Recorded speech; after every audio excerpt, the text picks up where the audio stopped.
What's up?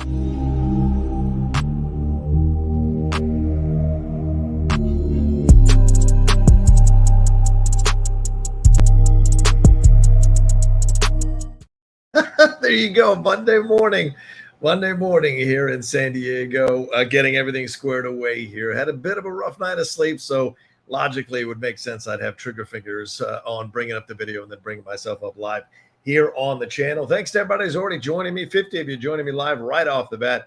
Lively chat already. I see Travis Earl trying to throw out all his thoughts at once. Abdul Rahman Adini, he's in here. Eric Kirby's in here. Seattle KO, good to see you. Jeremy Miller and Dusto, man, good to see you all right off the bat. Thanks so much for joining me. We're going to get into it. It's the nation. You know what the nation is. You know what the nation means. You know what the nation brings to you. And that's straight truth about what's going on in the world of entertainment and my own personal point of view of what's going on in the world of entertainment and how we deal with it and put it together here. And there's a lot to talk about today. Certainly, we're going to get into the Drew Barrymore situation that popped off over the weekend. No surprise that this stuff was announced over the weekend. You know, news cycles or news organizations will tell you this. Anybody who's ever worked in PR will tell you this, or publicity. This is, and I've been around the block a few times, so I'm speaking from my own experience and I'm speaking from a truthful place. If you want to drop uncomfortable news, you drop it over the weekend or you drop it at 5 p.m. on a Friday. That's the best way to get the least amount of traction and anger and frustration and reaction when you've got a negative story to put out or a negative comment to make or a negative statement to put out, or you're doing some nefarious shit or you're doing some stuff that you know you're going to get a lot of shit about.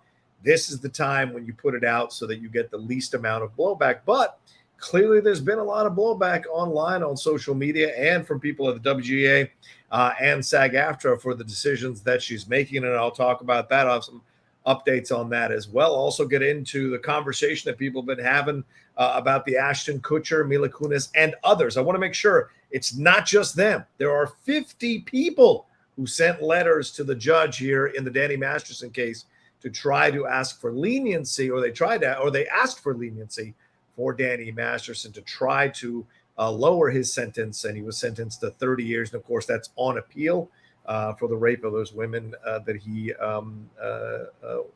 was found guilty of. So we're going to talk about that as well. We're going to get into the Jimmy Fallon article in the Rolling Stone that dropped a few days ago as well, that I thought was pretty comprehensive and interesting, and the reaction from people to it and the reaction from Jimmy Fallon to it as well. You know, he's about to do that podcast with, or I guess that podcast is happening with all those other fellow late night talk show people, and they're doing all of that for charity. But I wonder if they're going to address this stuff. Anyway, we're going to talk about all of that as well. We'll get into that Martin Short article that was in, or column that was in Slate from the writer Dan Coyce, tearing apart Martin Short. But I got to be honest with you, I'm going to get into it, but just let you a little preview of my thoughts on it. It wasn't as bad as people are making it out to seem. So I'm going to have some thoughts on that as well as we go along. And also, the Nun II really doing great work over in the box office, knocking it out of the park there. I think over $30 million and replacing Equalizer 3 at the #1 spot. You know, really doing the Nun II, doing really well there. And the accolades and the love that people are giving that film for accomplishing its feat that it accomplished over the weekend. You know, horror is there. If you can write a good horror script and you can get a decent director or a good director, you never know if you can make a film for a low amount of money and how much profit it might bring you if you do it that way. So, you know, for those of you working on horror scripts, get on it, write something really cool, new and inventive and fun. And I guarantee you, it'll find its way. If you've got enough connections, it'll find its way into the right hands and hopefully into the right director's hands to make sure that they deliver a fantastic film. So we'll get into all of that as well. And we'll hear from you all with Streamlabs and Superchats. Don't forget, Streamlabs and Superchats are open, are available. Please send them in, support the show. If you want to guarantee that your question or your thought or your comment is going to be read while I do the show, send in your Streamlabs and Superchats. It's pinned in the description of the it's in the description of the video. It's also pinned in the chat there for you all who have any questions about it, and I'll be checking it periodically as we go along through the show today. But super chats are another way that you can send in, except they take 50%, so factor that in when you're sending in your super chat, that YouTube takes 50% of that profit for themselves, because They are YouTube, and they are providing me a platform, and I just have to deal with it. That's how it goes, ladies and gentlemen. But the number one thing is also to subscribe to the channel. We just crossed 30,000 subscribers. We're at 30,100 subscribers, which is really great. Trying to get to 50,000 subscribers by the end of the year. It'll take a miracle to hit 20,000 more subscribers, but I believe in miracles. We're about to enter the Christmas season. That is the season of miracles, and I would love it if you haven't subscribed to the channel to subscribe down below and hit that bell button. I got to tell you, the Outlaw Nation has never been better, in my opinion, in terms of the quality of the shows that we're delivering.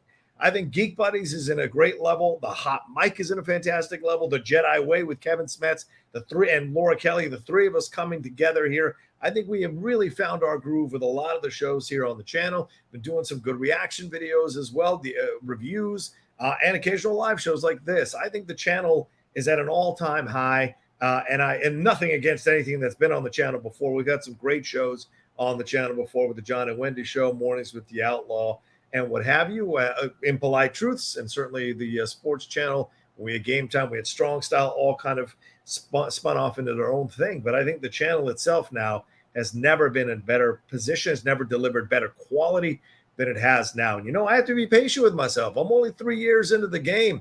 Some people have been doing this shit for 20 years, doing solo channels for a very long time, or channels with a friend for a very long time. I'm still new to the game, doing it on my own, and I like to think that we're doing okay for where we're at, but I want to get us to 50,000 and then eventually to 100,000 so that we can get great guests who will come on and have some fun conversations with us, and that you all will enjoy as well. So you can do your part. If you can't send in Streamlabs Super Chat, that's totally fine, but if you can subscribe to the channel, leave a comment, leave a like on all the content we do here, I would appreciate it. We even expanded the Geek Buddies to include a new segment called Geek Bites, which is a new offshoot show that we're doing here, where we explain some concepts, some situation, maybe some film, some trailer, something. We do it for about 15 to 20 minutes here, the three of us on the Geek Buddies, and we just toss it out there for you all to consume and enjoy. And don't forget podcasts, right? The Outlaw Nation Podcast Network is its own network. This episode will be up there later on today. And all the Jedi Way episodes are on the Outlaw Nation Podcast Network. I'm very, very close to deciding to do a daily show that will be on the Outlaw Nation Podcast Network that will be talking about whatever's on my mind. Could be anything from entertainment to sports to politics to life to love to whatever.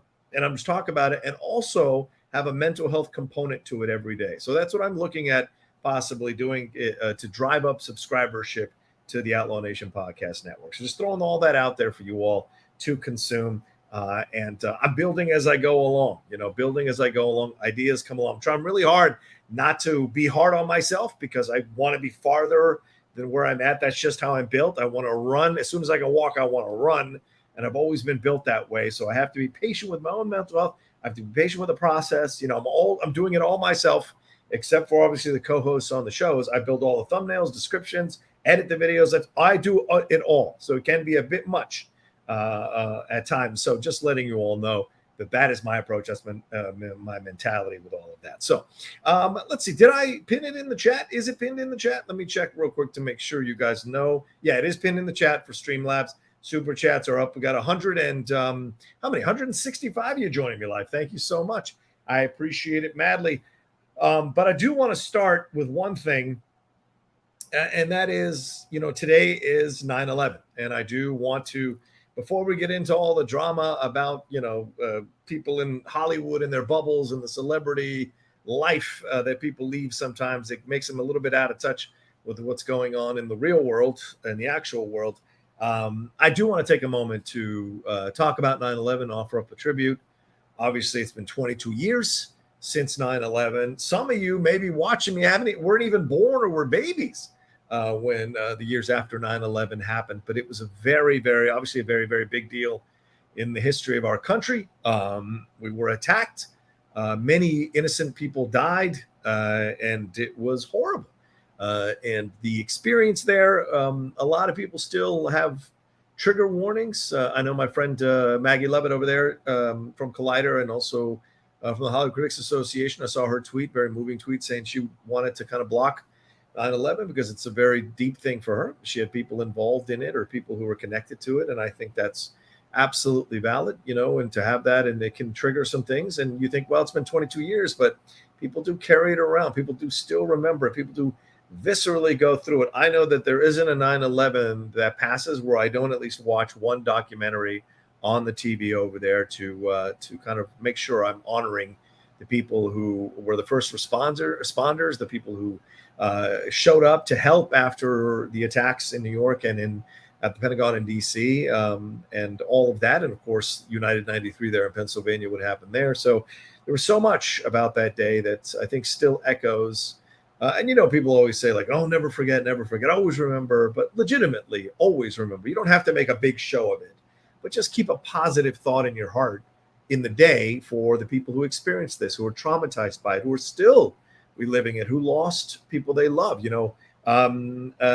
Pete Davidson, obviously knowing him, and that's been a big deal in his content. I was watching the King of Staten Island this morning, about an hour ago, while I was preparing the show, and I know that deals with the 9/11 stuff as well. I think Bupkis has an element of that in the show as well. I haven't watched it yet, but I've heard that it has an element of it as well. Zelina Vega, the female professional wrestler, she's lost her father on 9/11. So there's a lot of people. Christian Harloff was touched by 9/11 as well. From my experience, I was in LA when it happened. I got my best friend from Virginia was visiting, who years later would become the city manager of Charlottesville and was the city manager during that racist Unite the Right rally in which that young woman was killed by that racist asshole in a car in Charlottesville. He was the city manager and dealt with all the political and red tape bullshit that happened afterwards. But at the time, he was still working his way through that scene there in Charlottesville. He had been a sports anchor there as well. He's my best friend from high school. We're still best friends today. I was best man at his wedding. He was visiting me in LA for the first time. I'd moved to LA the year before. I just remember him knocking on my door and waking me up. And I'm just like, what's going on? And he's telling me things, and I can't process it because I'm still so kind of groggy from the wake up. I walk out there. I start to see the first images. I start to hear about the Pentagon, and I immediately call my family because my father worked in D.C. at the time. He was still alive at the time. And my sister was a firefighter EMT. So for me, I was immediately like, oh my God, what's going on? I got through to my mom initially, and my mom told me that she hadn't heard from my dad. And of course, this was before we knew what was going on. They were locking everything down. But that my sister had been one of the first responders. She was on her way to the Pentagon to help people at the Pentagon. So I know that 9/11 is an even more emotional day for my sister, who was there and saw God knows so many things, which she is, not easily. She doesn't easily bring it up and doesn't easily talk about it. But she was there to be one of the first responders there at the Pentagon. And then eventually my father got in touch with us a few hours later, which was one of the most insane hours for me, and told us what was going on. And he was safe in DC and he was heading back. Because at the time, some people don't remember or don't know or maybe forgot, but like everyone was afraid at the time that this was a full-on attack and that nothing was safe. I remember my roommate at the time. We're not friends. We don't hang out anymore. But at the time, we were friends. We were roommates. He went to the Writers Guild Association to work. He was a temp, and they sent him home like 2 hours later. But he didn't know what else to do, and so we just sat in the living room for 2 days, my best friend and I, and my roommate, and just watched the coverage. And it was horrific. It was so painful to watch. And I remember for me, I was holding it together because I'm kind of in a state of shock as a former military guy, as a guy who'd been in military intelligence. An attack on our shores, that's a big deal. And I was still kind of processing it. And it wasn't until I saw people jumping out of windows at the World Trade Center, and not to bring that up in any way to traumatize anybody, but that was certainly the moment that I finally broke, and I just sobbed, just heave sobbing out of the pain and anguish and sadness I felt that day and those 2 days, 2 or 3 days, really, watching all the coverage and seeing everything, what everybody experienced. And I just remember for me, that's what broke me, because in my mind, and this may have been a preview of some of the mental health stuff that I would come to know in the later years of the 2000s and 2010s. I just was so consumed by the fact in that moment that these people who got up that day to go to work had no idea they were going to be making this decision about their lives. You know, in the plane, that was just horrific to hear about the people in the hijacking, and then they're just slammed into the towers, and I'm sure that's just an explosion and possibly instant death. But these people who hung on for so long, burning in the heat and everything like that, and then making that decision to, rather than burning to death, they rather have some agency over their own lives and jump out the window and at least have some last modicum of control of their lives by making this decision. In a way, I almost saw it as defiance. Like, you're not going to decide how I die. I am going to decide how I die. You as a terrorist are not going to decide how I die. I will, in this final act, I will choose how my life ends, you know? And some people were trying to, because I'm sure the shock and the madness of it all, some people were trying to scale down all those stories, and eventually your body just gives out the wind, all of it. And I just remember that was the moment that everything that I had witnessed came crashing on top of me, and I just sobbed because of the pain I felt for all those people having to go through that, you know. So just want to say today, 22 years later, it is a very important day, an important moment in our country's history. And I hope for those of you who may not have relived it, were not in the country, or were not old enough to remember it, or don't have a visceral connection to it, just out of just honor and respect for the people who were there and witnessed it, and all the incredibly brave members of the NYPD and the fire department. I know nowadays, you know, I know we can have conversations about police brutality, police violence, but on that day, there were a lot of heroes who went into those towers to try to save as many people as they could. And a lot of good people lost their lives, and a lot of heroes and warriors lost their lives trying to save as many people as they could. On that day, it didn't matter what your political affiliation was, how many years you'd been a citizen. Nothing mattered. Your gender identity, your none of that mattered. It was about human beings coming together to try to save other human beings from a horrible situation. You know, and it was sad that some people took advantage of that kind of stuff. You know, you heard about later how people tried to apply for benefits who had never actually experienced it. You know, you heard Trump on the phone, that stupid ass claiming that his building was now the tallest building in New York. And no, he never went down to 9/11. Don't ever let anyone tell you he went down there to the rubble to visit. He never did. And yeah, Giuliani was great that day. And, you know, you got to give props to Giuliani. Got to give props to George Bush, who said all the right things, who came out through that first pitch at Yankee Stadium. There was just moments like that kind of were important about people who now, you know, maybe we have different interpretations of. But that day, where, you know, we kind of came together as a country really powerfully and really strongly. And you know, we're so fractured and maybe still dealing with the ramifications of that day as we see the splintered country we've become, the anger and the violence and the hate and the destruction and the fear that drives all of that, you know. But on that day, very proud that we were there. So, you know, it's incredible that we were there, for God's sakes. And I remember going to visit New York shortly afterwards and standing in line to see the ruins. And I have pictures of it. And, you know, the buildings were all covered up with a black kind of garbage bag type material. And just seeing the holes in the ground, it was really heartbreaking. You know, I've never been back. And I used to go to New York all the time, but I've never been back. And if I ever do go back, I will absolutely visit the memorial and everything like that, because it's just important to touch base with that. So, but anyway, just wanted to take a few minutes and just send out a positive energy to anyone who's dealing with 9/11 today, to all the people and to honor all the people who sacrificed their lives that day, or who were sacrificed that day by those terrorists, and give love to them and their family and positive energy out into the world for that. Through any little thing that I can do here in this show of ours here at the Nation, on the Outlaw Nation. So thank you. I think we've gotten a couple of super chats to come to. Chris Miller saying, quick thoughts on CM Punk firing any WWE chances. Let me talk about that in a second. Chris Wiley OFC says, just want to say thanks for all you do. You have changed my life with your content. Thanks to you, I am at Berklee College of Music and going to graduate summer of next year. I will forever be grateful. Oh, thanks, Wiley. Wiley's one of the first people who kind of believed in the Outlaw Nation and helped us out and did some really nice graphics for my Twitch channel. At the time, so that's kind of changed now, but like at the time, did some really fantastic graphics, trying to get me into it, but also helped out on the Outlaw Nation channel, the Outlaw Nation show as well.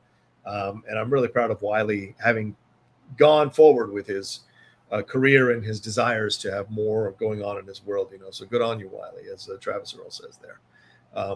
Big time. So real quick, let me answer the CM Punk question. But let's wrap up. Just say 9/11 respect and love, support, and nothing but positive thoughts and energy towards anyone who was involved in 9/11 and anyone who's dealing still today with the drama of 9/11. There are plenty of charities and plenty of organizations you can be a part of. And God bless Jon Stewart, who constantly fights to make sure there is funding from both houses of Congress for the people who are still dealing with the cancer and the horrible effects of that day and the emotions of that day as well. So God love them for doing the Lord's work in that way, for sure. All right, there we go. All right, so CM Punk, here's what I'll say real quick. I'm one of those people that is I feel like it's a shitty situation all around. Is basically what I can say. I think CM Punk went there, kind of revitalized his career. Remember, he had gotten his ass kicked in those 2 MMA matches. He had thought he could make a second career doing MMA, and it didn't work out. So he was welcomed back in Chicago. I think it had been 7 or 8 years since he wrestled. And here's the deal.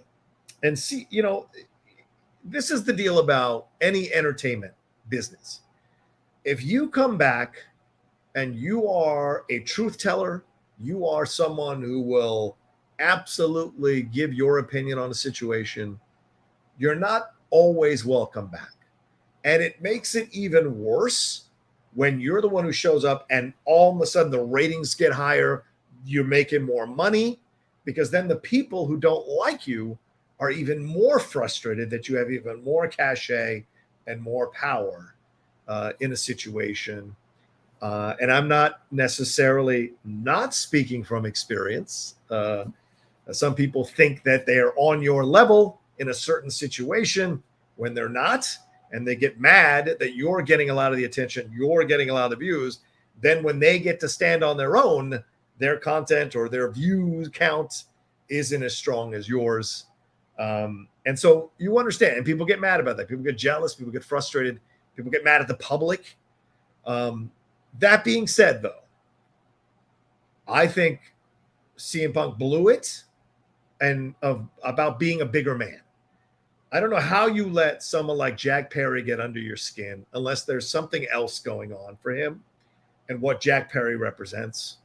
And it may have simply have been that Punk hated the fact that there was another young Punk trying to get up in his face. And the irony is that I bet Jack was acting like a young CM Punk might have acted back in the old days when he was trying to establish himself as a separate entity and show what he could do. And instead of understanding that situation, being the bigger man, ignoring the insults or letting them slide off his back, a physical altercation ensued. Now, I don't believe Tony Khan when he says his life was in danger. I think that's all legalese to try to defend his actions, defend his decision. But it's just at the end of the day, no matter what side you're on, it's just fucking tragic, because AEW, has gotten more attention because of Punk. And you can float on All In all you want, and you can float on All Out, delivering phenomenal matches. But AEW's Collisions rating has gone right to the fucking toilet, and it is not going to come back up. And I am no way I'm ever going to denigrate the in-ring wrestling product of AEW. It's fantastic.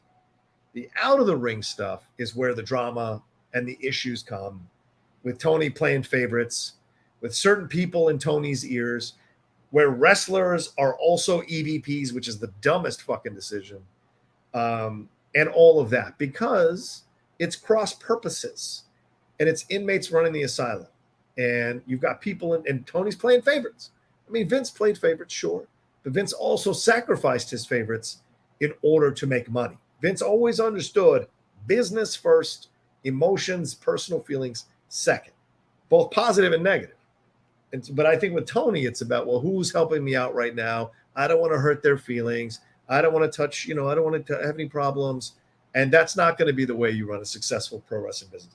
You cannot remove toxic masculinity from pro wrestling, ladies and gentlemen. You're not going to remove that element. And it's just part of it. It's ingrained in it. But you got to find a way to navigate it and balance it out. And I think Vince has done a good job, not a great job, of balancing that out with some exceptions, of course. But with Tony, I think there's a desire to make this a touchy-feely thing. And that's, in the end, never going to work, in my opinion. And Punk is caught up in that. I just don't know where Punk goes next. I don't know where Punk goes next at the end of the day. Punk thinks he's bigger than wrestling, but clearly he's not. I don't think he's bigger than wrestling. I think Punk has a very healthy opinion of himself. And don't we always tell people to believe in themselves, to love themselves, to think that they are worthy?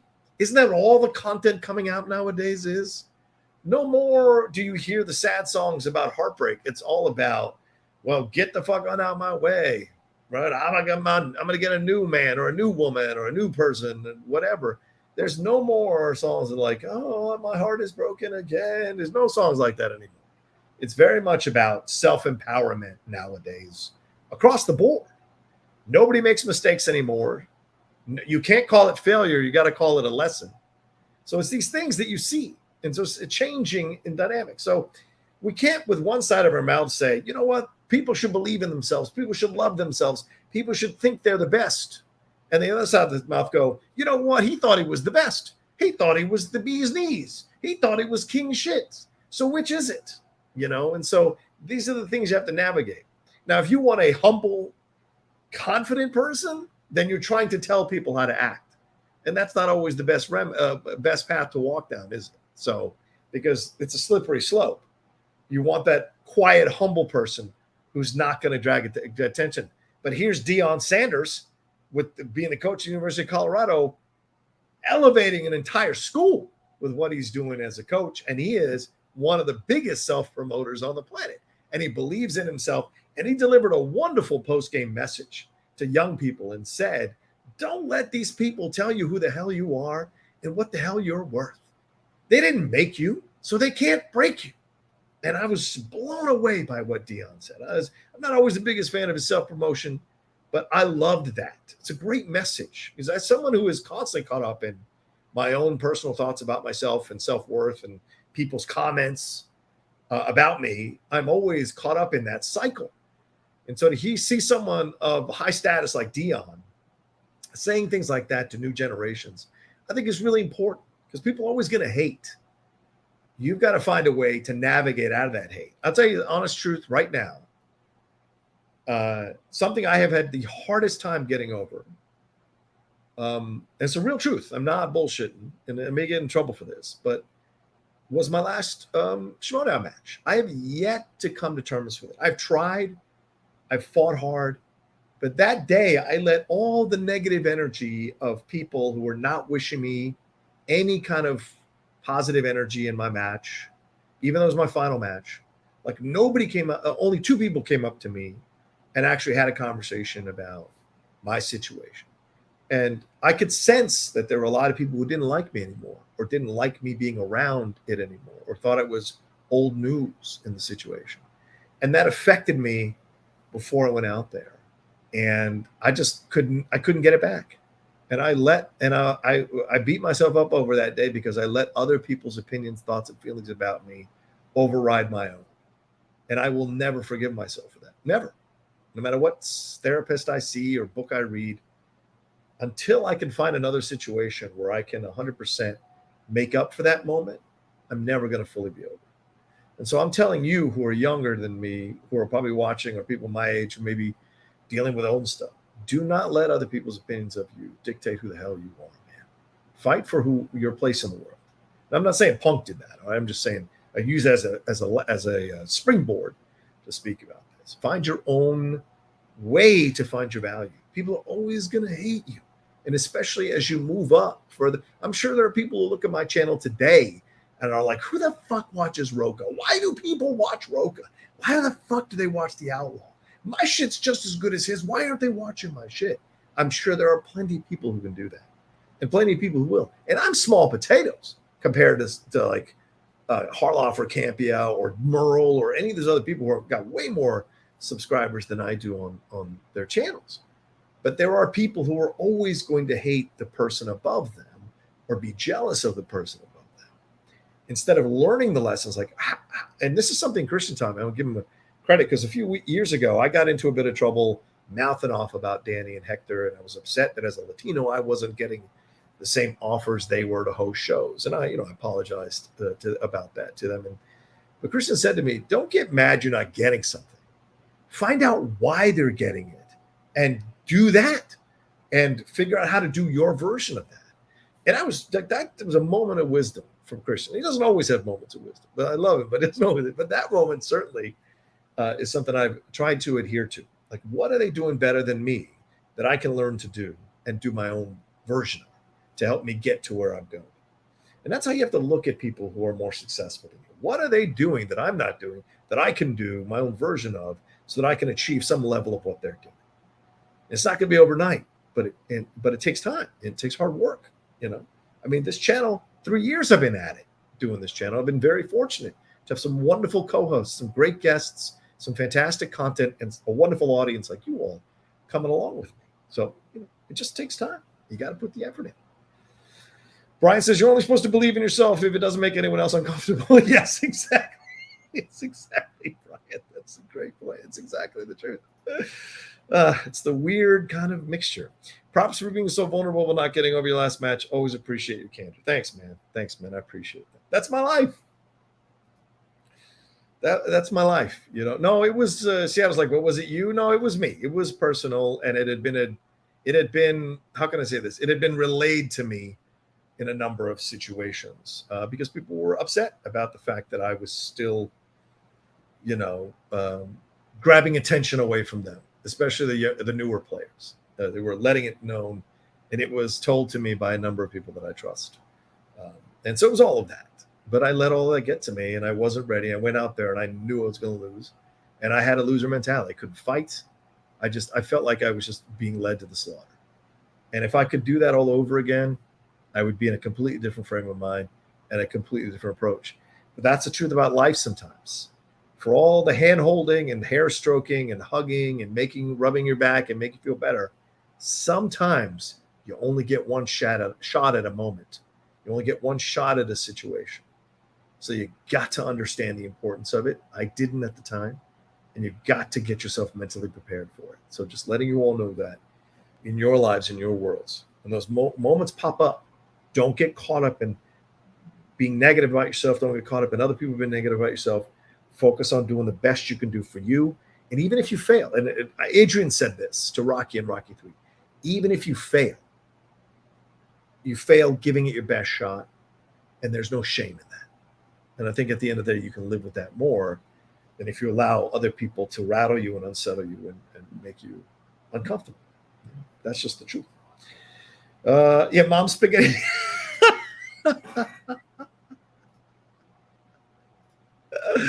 100%. I love that. Oh, is Stormy going through something? I wish I could stop letting other people's opinions of me matter so much. I'm working on it. Yeah. You also got to forgive yourself, Stormy. You also got to create a space to be understanding of yourself and forgiving of yourself and be like, you know what? This is what I'm going through. This is where I'm at right now. How do I climb out of that? And I think seeing a good therapist, I think reading a really good self-help book that deals with that kind of stuff can give you the tools to create and troubleshoot your way out. Don't tell me you can't afford it. If you can afford a $15 Taco Bell meal, which you're going to eat and shit out 6 hours later, you can afford a $15 book, self-help book, that you get on Amazon, because it's going to be more expensive in Barnes & Noble and other places. You get on Amazon, and you can highlight passages, and those passages are things you can go back to and reference in your critical moments, in your down moments, in your sad moments, in your tough moments.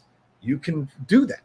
Or maybe 1 month you're not going to pay for HBO Max, so you get that book that's $15 and it'll help you. So we can all find it. If we have a little bit of expendable income, we can always find ways to help ourselves.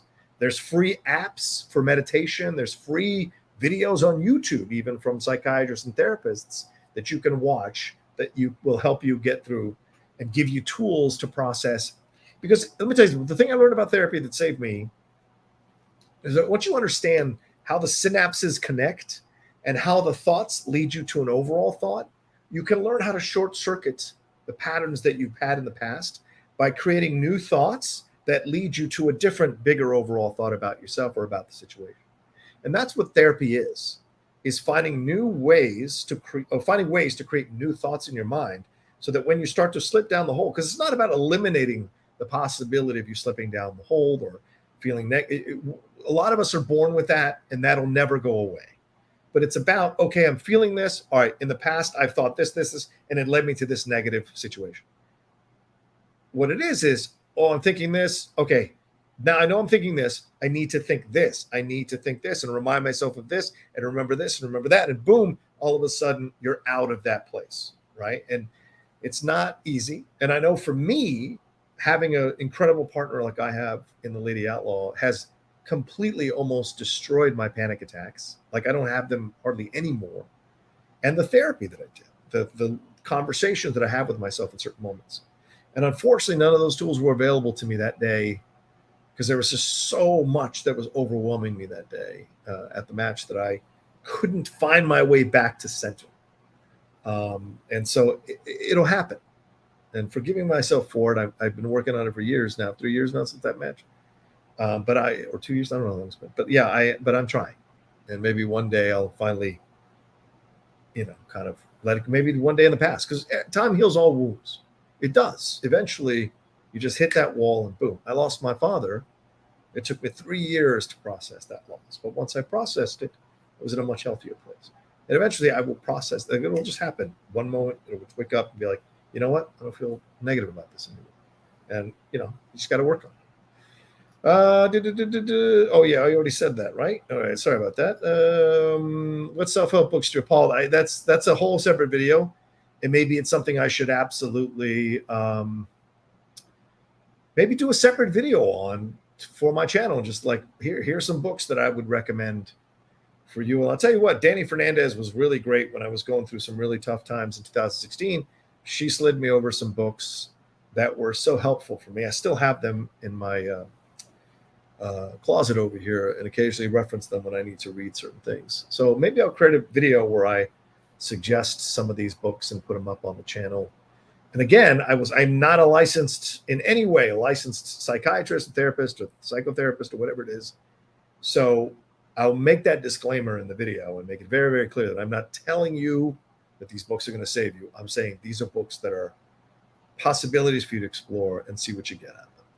So yeah, that's not a bad idea.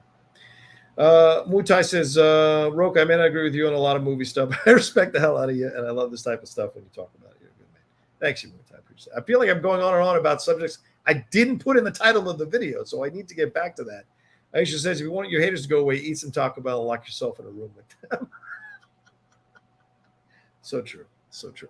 All right, we got 240 of you joining me now. Let's take a quick break, and I promise we're jumping into the topics here right after this.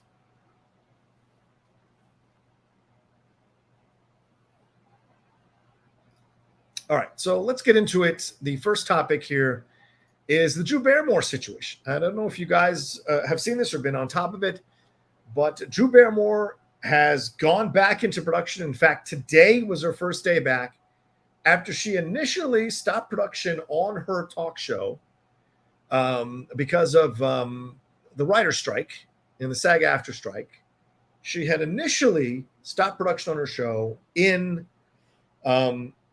solidarity with the writers, and then eventually the actors writers who were part of SAG-AFTRA. But over the weekend, and as I said earlier, this is how you do it apparently. Over the weekend, a statement was issued, and she's already back at it. So she knew exactly what she was doing. She's executive producer of the show. Her producers, her talent scouts, everybody knew exactly what they were doing. She waited until the weekend and then immediately went into production. This was absolutely a premeditated crossing of the picket lines to become a scab. And that's what she's doing. She is if her producers write anything, if she writes anything, she's taking work away from the writers that she supposedly cares about so much and made a big deal about when she stopped production, and is doing scab work for in place of the writers. And that's what scab means, is that someone who is not that writer comes in and does that writer's work. And that is what a scab is, and that's what she's essentially being by doing the show. And from what I read, well, let's read her statement first. This is what she said. We are in compliance with not discussing or promoting film and television that is struck of any kind. That's what she's claiming, that it's not going to come up. We launched live in a global pandemic already. So look at that. We launched live in a global pandemic. Our show was built for sensitive times and has only functioned through what the real world is going through in real time. So this is a very carefully constructed statement. And those two sentences will tell you how carefully constructed. That is her playing Mother Teresa in a way in this by saying we launched live in a global. It was incredible what we did. And we brought people together for sensitive times. And we've only functioned through the real world, going through real time. So I did this for you all. It was incredible what we did together. And she said, I want to be there to provide what writers do so well, which is a way to bring us together or help us make sense of the human experience. So there's a bit of, for lack of a better term, there's a bit of grandiosity to that statement. And clearly I should have moved the graphic up a little bit higher, but there's a bit of grandiosity in that statement, right? Because what she's basically saying is that I'm going to help you all navigate this. I am going to sacrifice myself to help you all navigate this. That's the intent. That's the intention of the statement. Don't get it twisted. That's the intention of the statement, to make her feel like she's this shepherd leading the sheep to the promised land. That's what is the intention of that statement. And that's working on a subconscious level. Look, PR people get paid hundreds of thousands of dollars or tens of thousands of dollars and sometimes millions of dollars to carefully study and analyze the psychological makeup of fans and viewers and listeners to content. And that influences the templates that they create for any kind of situation, or a situation like this where they probably spent weeks carefully constructing this statement, carefully timing when to release this statement, and then timing when Drew Barrymore would go back to work doing the show. And as I said, she's already shooting in New York. The WGA East issued a statement and is already protesting outside and picketing her show outside. And here's one of the worst things that happened. This was reported by the Hollywood Reporter today, that apparently 2 audience members were kicked out of the taping because they wore WGA pins on their persons as they walked in. And the only reason they had pins on their persons was because they had to cross through a picket line to go into the show.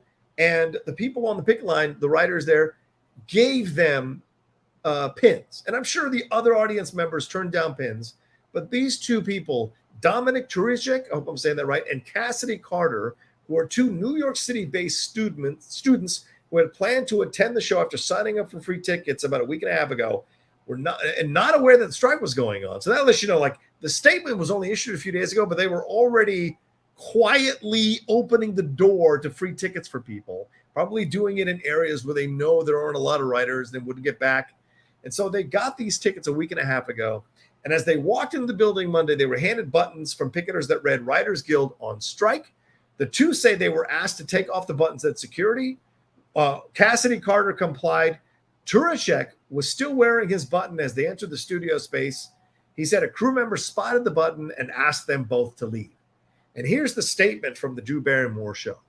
It is our policy to welcome everyone to our show tapings. Due to heightened security concerns today, we regret that 2 audience members were not permitted to attend or were not allowed access. Drew was completely unaware of the incident, and we are in the process of reaching out to the affected audience members to offer them new tickets. Now, let me tell you how much bullshit is in that statement, all right? The first part of the statement is our policy to welcome everyone. So initially they start out with like, we love everybody, everybody's God's children, and we want them all here, right? That's basically, we love you. Big old embrace around the world. The second part of the statement is where it becomes bullshit. due to heightened security concerns today. What security concerns about 2 students who are wearing simple pins that say WGA on strike? It is absolute horseshit that there were any security concerns. We regret the 2 audience members were not, and look, you can pat down everybody who's coming into an audience. You can look through their bags and take all their stuff. What they were afraid of was that these 2 students might stand up and say something in the middle of a taping. God forbid they express their First Amendment right in a situation where they have a right to express it on American soil, right? That's what they said. The security situation, they were not permitted to attend or were not allowed access. Drew was completely unaware of the incident, and we're in the process of reaching out to the affected audience members to offer them new tickets. 2 levels of bullshit in that line there. First, Drew Barrymore was absolutely aware of this situation. It is a lie that they are saying she was not unaware of the situation. Remember, these statements, no one's under oath. They can say whatever the fuck they want. And the truth is, in my belief, because she's an executive producer of the show, there is no way that security took it upon themselves to kick people out without her approval. No fucking way. They went to her, they told her it was happening. She probably said, okay, fine, yeah, they do it. And they took them 2 out. That's absolutely what most likely happened. Because the nonsense that people throw out, like what happened with the Kelly, I got a lot of shit from my tweet about this initially the other day, and then the Kelly Clarkson thing, about the Fallon thing and attached it to Kelly. People say, the people say that Kelly was not part of it, and they love Kelly, the employees and all. Bullshit. Kelly knows exactly what's good. These people know exactly what is happening on their shows. Please do not buy that these are just floating in the ether type of people who show up and do a show and float in the ether right out. No, people who are successful in the talk show business are absolutely aware of every single thing that goes on in their shows meticulously, because their name is attached to the show. It's not the Tonight Show. It's the Tonight Show with Jimmy Fallon. It's not the mid-afternoon show. It's the Drew Barrymore show. It's not the mid-afternoon show on the other channel with that girl from Texas. It's the Kelly Clarkson show. And so when your name is attached to something like the Outlaw Nation, right? I am very much aware of everything that's coming out from the channel on the channel. Anybody who says anything, like if I have to, like with Jeff on the hot mic, I'm constantly having to say that's Jeff's opinion, it's not the channel's opinion, or trying to turn down Jeff in a couple of situations where I think he might go too far. Those are those things that I'm doing to make sure that my name that's attached to the content here is not attached to something that I don't want it to be attached to, right? So it's nonsense for people to believe that she was so unaware of it, the security took it upon themselves, and she was just an innocent victim in the whole thing of the experience. Nonsense. I'm sure she didn't want to be called out. I'm sure that they're relying on people who are not that aware of the strike or not read up on it, that might even been on the questionnaire, and they're like making sure that there's no disturbance in the audience. That's what they want. Now, normally I get that because you're doing a show. You don't want people interrupting. Like a stand-up comic doesn't want a heckler. Like you just want to be able to do your show. It's drama enough to try to get the show done. You don't need people chiming in and ruining the rhythm and whatever you're trying to do. So I can understand that, right? In a normal situation. But this is not a normal situation. You know you're doing wrong. In fact, she said, I own this decision in her tweet about it and all of that. But that's the thing at the end of the day. If you know you're doing wrong, you've also got to create space for people to come and express their opinion. Like when Bill Maher found his nuts a few years ago and was calling out that the couple of people who came to protest him in the audience, he thought it was a badass trying to yell at them and step to them when he's a waifish guy who could easily be knocked out by one punch. Like he thought he was a badass. He has an entire security team with him so he can, show his chest, puff out his chest and swing his balls around. But the truth is that might have been a whole different situation if those 2 people were in a bar with him or in a regular store or whatever, and they confronted him. So it's just that kind of thing. So there's no way security wasn't involved in this without her approval. So I'm just throwing it out there for you all to consider. And then later, Tursek said, after they were kicked out, They joined the protest. They put on WGA shirts, and Churchill said, if they think we're part of the strike, we might as well be. Carter added that she had signed up for tickets as a fan of Barrymore, but was now, quote, disheartened by the experience. She says, it really has changed my perspective on her and the show in general. I've been completely alarmed and disheartened by this whole process. And so that's the situation. The show has returned without its writers, and the WGA said it will be picketing outside the show this week because it is still a struck show. Now, some people have said, well, what about The View? And I think that's a valid complaint about The View. The View has been picketed as well. The whole time The View has been going on, there have been pickets outside The View. Now, The View is a different situation because you've got, in my opinion, because you've got Whoopi Goldberg and Joy Behar, who are two stand-up comedians. They can write their monologues. Drew Barrymore's not a stand-up. Those producers aren't stand-ups. It's a different situation. Now, I'm probably splitting hairs and whatever, but I kind of like, The View, whatever. This is the Drew Barrymore show. It's not The View with Whoopi Goldberg, Joy Behar, Anna Navarro, and blah, blah, blah. It is The View, right? It's different, in my opinion. This situation is something else. And this is where I think the offense people are having. It's not about picking on poor Drew Barrymore. Give me a break.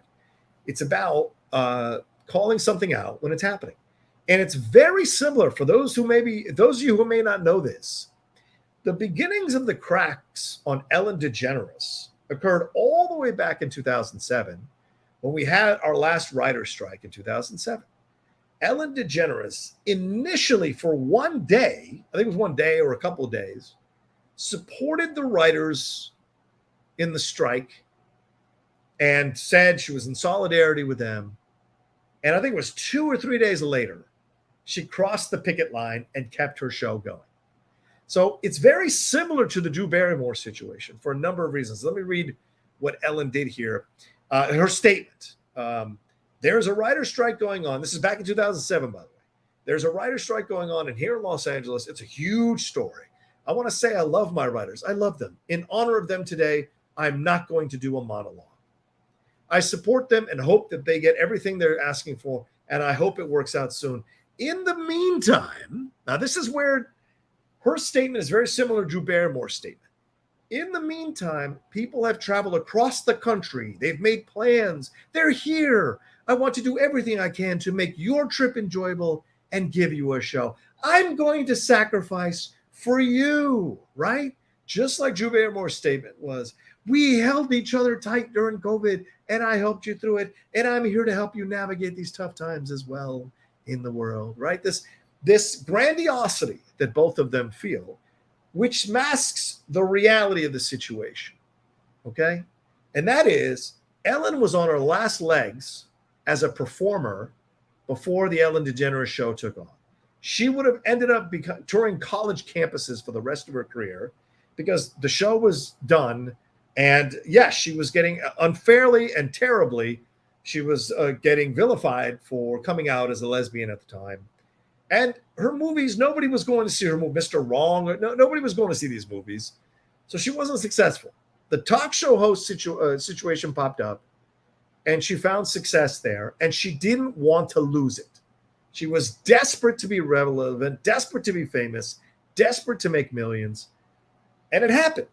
But back in 2007, nobody was sure that the show was going to blow up. She wanted it and needed it to blow up, and so she crossed the picket line because she was desperately afraid that she was going back to being just another comic. And that's what happened. I think it's very similar to what's going on with Drew Barrymore. Nobody's paying money to go see Drew Barrymore lead films anymore. Those days are done. She's showing up. Sandler is helping her out on Netflix. Those days are done. Her being able to Drew Barrymore sitcom, those days are done. This is a show that made her relevant again, blew up, made her popular, and she doesn't want to let it go. This is the truth of the matter. No matter how many nice people are in entertainment, they all want the stroke, they all want the ego stroke, and they all want to feel relevant. It's just how it is. They want to feel successful, they want to feel important, they want to feel relevant. And when you've got a show where people are watching you all the time and making and paying attention to the interviews you do and doing all this stuff, and you feel like you're finding a second renaissance or a renaissance of your career, you're afraid to lose it. And I think Drew sensed that she was losing the possibility of doing the show and ran back to do it. It's unfortunate. It's sad. It's absolutely a scab situation, no matter what she says. And the fact that all the guilds have called her out on this, and a number of high-profile writers have called her out on this, and people on the front lines have called her out on this and tagged her on social media to hope that she makes the right decision here, speaks volumes about how people feel about it.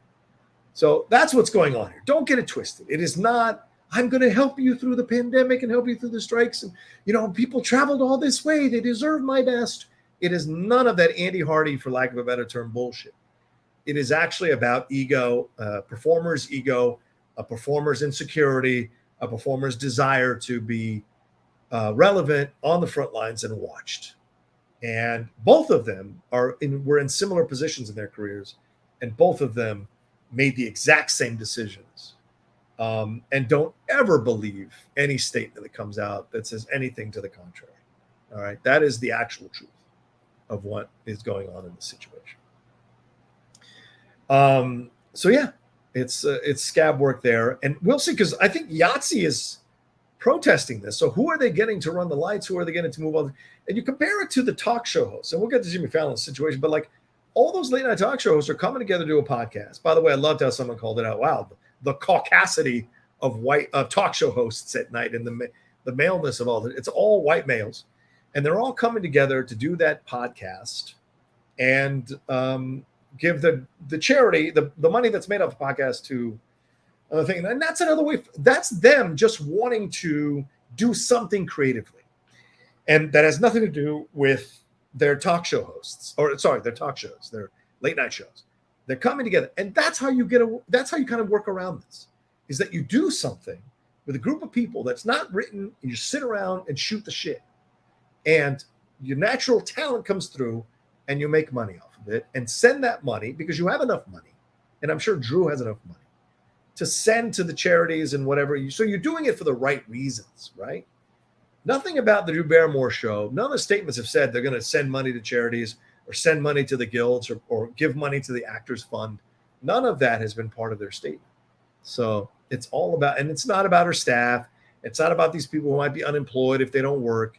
It's not what it is. It's very much about her own ego and wanting to be relevant and stay relevant, because the show gave her a second career. So, and that's unfortunate. That's unfortunate. So, and I do want to say real quick as we wrap up this conversation about that Drew Barrymore situation, and I put this on all my stuff, and I want to make sure that that's available to you all. For those of you who watch my channel, I put it on here. As a SAG actor, we fully support my fellow SAG-AFTRA actors and the WGA writers who are striking for better pay, residuals, compensation, working conditions, and limiting the threat of AI from the AMPTP and the movie studios. We celebrate the incredible, moving, and important work that these actors, writers, and directors have created all the content, not the studios, that we cover on this channel. You can support the strike by donating to the Entertainment Community Fund, and I put a link in the description of this video to that fund. You can also go to the SAG site, the WGA site, and the SAG strike site to find out how ways you can help with the strike as well. So just making it clear to anybody who's watching who may want to help or do something more to help people who are striking, the SAG-AFTRA actors or the WGA writers, there are links in the description of this video that will guide you towards that. So just letting you know there. All right, see if I got any Streamlabs or Super Chats that have come through. Let's see here. Brian Brawler, I think you came. The Streamlabs, please send them in if you can, ladies and gentlemen. Streamlabs address is pinned in the chats in the description of the video. Got 300 of you joining me live today. Thank you very much for joining me live, 300 of you. Please make sure you hit a like on this video. Leave a comment down below if you're watching later. Joining me live right now. If you haven't subscribed to the channel, subscribe to the channel down below and hit that bell button so you get a notice when we're doing these surprise live shows sometimes here on the network. Brian Brawler says, I'm so not surprised that she did this. She's not a struggling actor. She's an established one. If she wanted to help people get through this, she would donate to the strike fund. Yes, exactly what I said, brother man. Exactly what I said. They're not doing that, and that's the situation there. So yeah, people, and the other part of this is that they're putting actors and writers and directors in an awkward position because they're going to invite them to come on the show. And a lot of them have done the show. You've seen the clips. You've seen Drew acting like a 10-year-old, and it's so cute and funny, and people love it. And it's great. That's her act. That's her shtick. More power to you. It works. Not going to denigrate that. But now writers, actors, and directors have to be like, do I want to go on a show that my guild is striking? Do I want to go on a show where my fellow members of my guild are protesting outside and calling that person a scab? So even though she said, like, we're not going to talk about struck work, bullshit, because you know what they're going to do? They're going to make little allusions to it, little crafty allusions to it, because they'll be like, not that the movie's out now, not that you'd want to see the movies out in theaters now. They'll do shit like that to work around the fact that they're not flat out saying or promoting that movie, but using language that allows them a loophole to get away with it.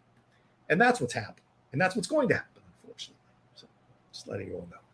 Alex Turnai says, I highly recommend reading No Mud, No Lotus by Thich Nhat Hanh. I hope that's right. And The Four Agreements by Don Miguel Ruiz. Both have been a great resource for me. Yeah, I'm working through The Four Agreements, Alex, for sure. That's actually a really good book to recommend to anybody. That's a tough read. It's a tough to implement, The Four Agreements, but it's The Lady Outlaw is the one who clued me into The Four Agreements. That's something that people should absolutely read and absolutely get involved in, for sure. So, Paul, you were asking about self-help books. There you go. And here's one last thing I'm going to say to wrap up the Drew Barrymore situation. I've told you guys this on separate shows. I've told you guys this on other things, and I've gotten in trouble for it sometimes. But I'm going to say it because it's what I believe is the truth. Never, ever trust a white progressive in Hollywood. Just never. They claim to always be about helping everybody and elevating everybody, and everybody should get a shot, until one of their own is attacked, and all of a sudden they want to create a new situation that helps one of their own, and they want to escape culpability. You know, like we saw in that Kristen Bell picture, you're allowed to take pictures with your friends. Of course, no one's going to denigrate you. But you also can't be stupid enough to think that you're a person who's constantly talking about fairness and equality and people of color and women and all of this, and you take a picture and there's only one person of color in it, and you post it. You didn't have to post it, but you posted it, so you can't cry about the blowback and the ridicule and the calling out that people did of you. And other people went in deeper and showcased a pattern with Kristen after some people defended her for that photo. Some people went in with and showed a pattern to her. So there's that kind of thing, you know. So to me, I never trust the white progressive in Hollywood, because they're always going to do what's best for them, because Hollywood is a horribly tough business, a horribly tough place. And I'm not saying they don't get abuse, especially women in that town. They absolutely get abuse. You could argue sometimes that white women receive a lot of abuse because they are the most castable at times, and they are the people that casting directors want to see the most. So therefore their level or the opportunity to be abused increases because of that situation. In no way I'm saying they are more abused in terms of percentage-wise. It's more a matter of there's more opportunities for them to be abused because they are more in demand in Hollywood in certain situations. So I'm not in any way saying that, but that's the situation as it stands. Is for me, I don't trust progressives or white progressives in Hollywood at all, because it's always about their ego, their status. And I remember when someone called out, when I used to work at Collider, to even make it a little more like provincial, someone, a writer of color, I can't remember her name, she called out a female, the writers at Collider that were all the editors were white at the time that I was there. All the editors were white, and meanwhile they wrote all these articles talking about how the studios need to be diversified and all this kind of shit, but none of their editors were white. None of their full-time writers were white. And from what I understand, there were years where they had really hard time getting black writers to show up and write for them during Black History Month, because they wouldn't employ black writers as freelance writers at other times during the year. So a lot of black writers got hip to that and didn't want to do stuff for them. That was under a different regime, but that was certainly a part of it. Of course, that person's still kind of in charge of the website now. But anyway, this writer of color, she called out Collider for this, and one of the female writers, white writers, chimed in back to her and said, "Are you coming for my job? Is that what you advocating to take my job?" Again, the white progressive. It's good if you all diversify, but because I tell you all to diversify, you can't come take what I have. And it's like, that's the fucking disconnect that you're making about it. If you're advocating for equality, you might get caught up in the gears of equality. And that's how it goes. You can't have equality, but don't affect me because I'm talking about it the most. It's not how it works. So just throwing it out there, man. Christopher Watkins saying it's time for my daily anti-white viewpoint. Yeah, so ridiculous. But yeah, that's the situation. And never mind that, majority of my co-hosts are white on this channel, but whatever. So there's that kind of a situation there when you look at it, and you got to be aware. So for me, I don't trust them, not because they're white, but because people are just the progressives of the situation. Fine. If you want to remove the color, fine. I don't trust any Hollywood progressives. How about that? That's fair. That's fair. I can say that. I don't trust any Hollywood progressives because I think they will always do what's best for them, but they'll always advocate for equality as long as they're not the ones sacrificed at the altar of equality. And I think that's what you usually see. So there you go.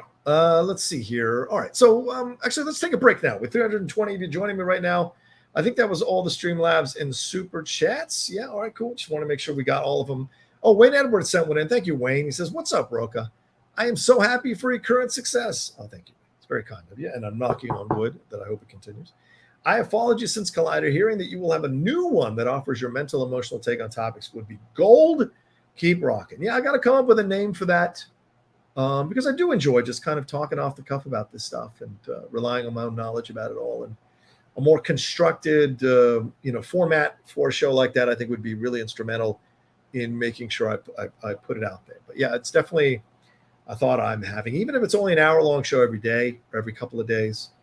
To build up the subscribers of the Outlaw Nation Podcast Network, I think would be a good thing to do that. And certainly there are people who I've signed up for who are like offer tips on how to grow your podcast if you're starting from a smaller place like I am right now.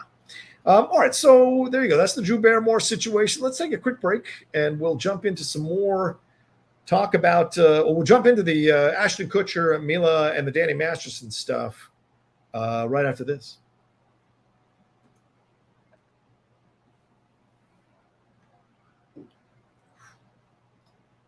I can't believe I've been on for over an hour. That's insane. It's amazing how the time flies with you all. And as I said, over 300 of you joining me right now, which I appreciate. Thank you very much for taking the time. You could be anywhere else right now. And the fact you're hanging out with me means a lot. So let's move on to the, let me get out of these tabs for the Drew Barrymore stuff. Let's move on to the Ashton Kutcher, Mila Kunis stuff. This became a big source of drama over the last few days. As some of you may know, some of you may not know, Danny Masterson was found guilty of rape and drugging and raping these women who were former Scientologists. I think there was 3 of them. And he was sentenced to 30 years. This was the second trial. The first trial, I think, was declared a mistrial. And this was the second trial that came through. And he was found guilty. It didn't take them long to find him guilty. And he was sentenced to the maximum that he could have been sentenced by the judge, which was 30 years. What came out, though, was that 50 people wrote letters of support for Danny Masterson to the judge, asking for leniency on the sentence. Now, here's where it gets real twisted and weird. And I want to make it clear to any Scientologists that might be watching, I'm not necessarily going down that route. I'm just saying when you mix all this stuff in, it can be hard to separate all this stuff out. And the 2 people that a lot of these sites are focusing on are Ashton Kutcher and Mila Kunis, who both worked obviously with Danny on that 70s show. They wrote letters to Judge Charlene Olamedo, asking for compassion. Here's what Kutcher wrote. As a role model, Danny has consistently been an excellent one. I attribute not falling into the typical Hollywood life of drugs directly to Danny. He also set an extraordinary standard around how you treat other people. There was an incident where we were at a pizza parlor and a belligerent man entered who was berating his girlfriend. We had never met or seen these people before, but Danny was the first person to jump to the defense of this girl. It was an incident he didn't have to get involved, but proactively chose to because the way this man was behaving was not right. He has always treated people with decency. equality, and generosity.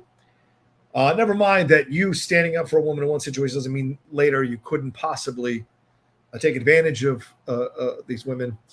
Mila Kunis also echoed the sentiments in her letter, writing, quote, "Throughout our time together, Danny has proven to be an amazing friend, confident, and above all, an outstanding older brother figure to me. His caring nature and ability to offer guidance has been instrumental in my growth, both personally and professionally.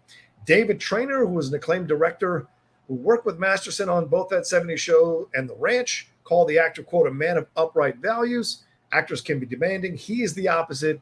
He is a hardworking, disciplined cast member who is always attentive to his fellow actors."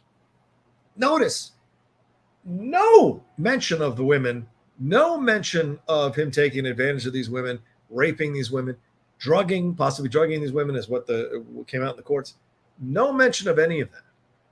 It's just, this guy was cool to me. This guy was nice to me. This guy helped me, right? And here are the other people who wrote: Billy Baldwin, Giovanna Ribisi, Deborah Jo Rutt, Kurtwood Smith, Ethan Suplee, Eric Balfour, Marissa Ribisi, as I mentioned, Jonathan Tucker, and then Danny's siblings, Jordan, Christopher, Will, and Alana, along with some cops and firefighters who said Masterson rallied around first responders by donating both money and personal time to help them in the aftermath of September 11th. Deborah Jo Rupp, who was the mom on that 70s show, said he was well-liked and very respected. One of the first things Danny did was to sit down with the teens and have a little meeting, and they all made a pact that no one would do drugs because of the nature of the show. Now, this has been very interesting because a lot of people have brought up the Topher Grace part of this whole situation. And Topher Grace used to get a lot of shit around the time that the 70s show became a huge deal because he wouldn't hang out with the people from the 70s show, from that 70s show. And a lot of people it was kind of intimated in the press and whatever that he was above them, he was being snooty and what have you. But look, he's not a Scientologist. I think it seems like Kutcher and Mila Kunis might be. Danny certainly is. His siblings are. I don't know how many of the people who wrote letters were Scientologists, not Scientologists. Obviously, the firefighters and cops, not necessarily. So it's a mixture of both, right? So you can't just say it's one thing or the other. It's a mixture of both. But I find it fascinating that Topher was getting all kinds of stuff, crap for it at those years. But now Topher looks like a smart man. And Topher's wife came out with a statement as well about this whole situation. She shared a message. It was on Instagram when it broke on Friday that all these letters had been released. And by the way, we're going to watch their apology video in just a second. But she came out with a statement on her Instagram stories. This is Ashley Hinshaw, Ashley_Hinshaw. She says, to every rape victim that is re-traumatized by witnessing society debate and focus their attention on what is going to happen to the rapist, I see you. And that was essentially her way of supporting the women who were being pushed aside because of the responses to the 30-year prison sentence or these letters that were coming out from people to support, right? Now, no one else has and a lot of people called out Kutcher for this because he's the founder of co-founder of a nonprofit organization to combat sex trafficking called Thorn with Demi Moore. Remember, he was formerly married to her before Mila Kunis. And remember, Mila Kunis did a film on Netflix in 2022 called The Luckiest Girl Alive, which was dealing with a rape survivor. So a lot of people came after them for these apologies, these letters that were in essence. Wilmer Valderrama, we have not heard from him, and Laura Prepon. We have not heard from Laura Prepon either.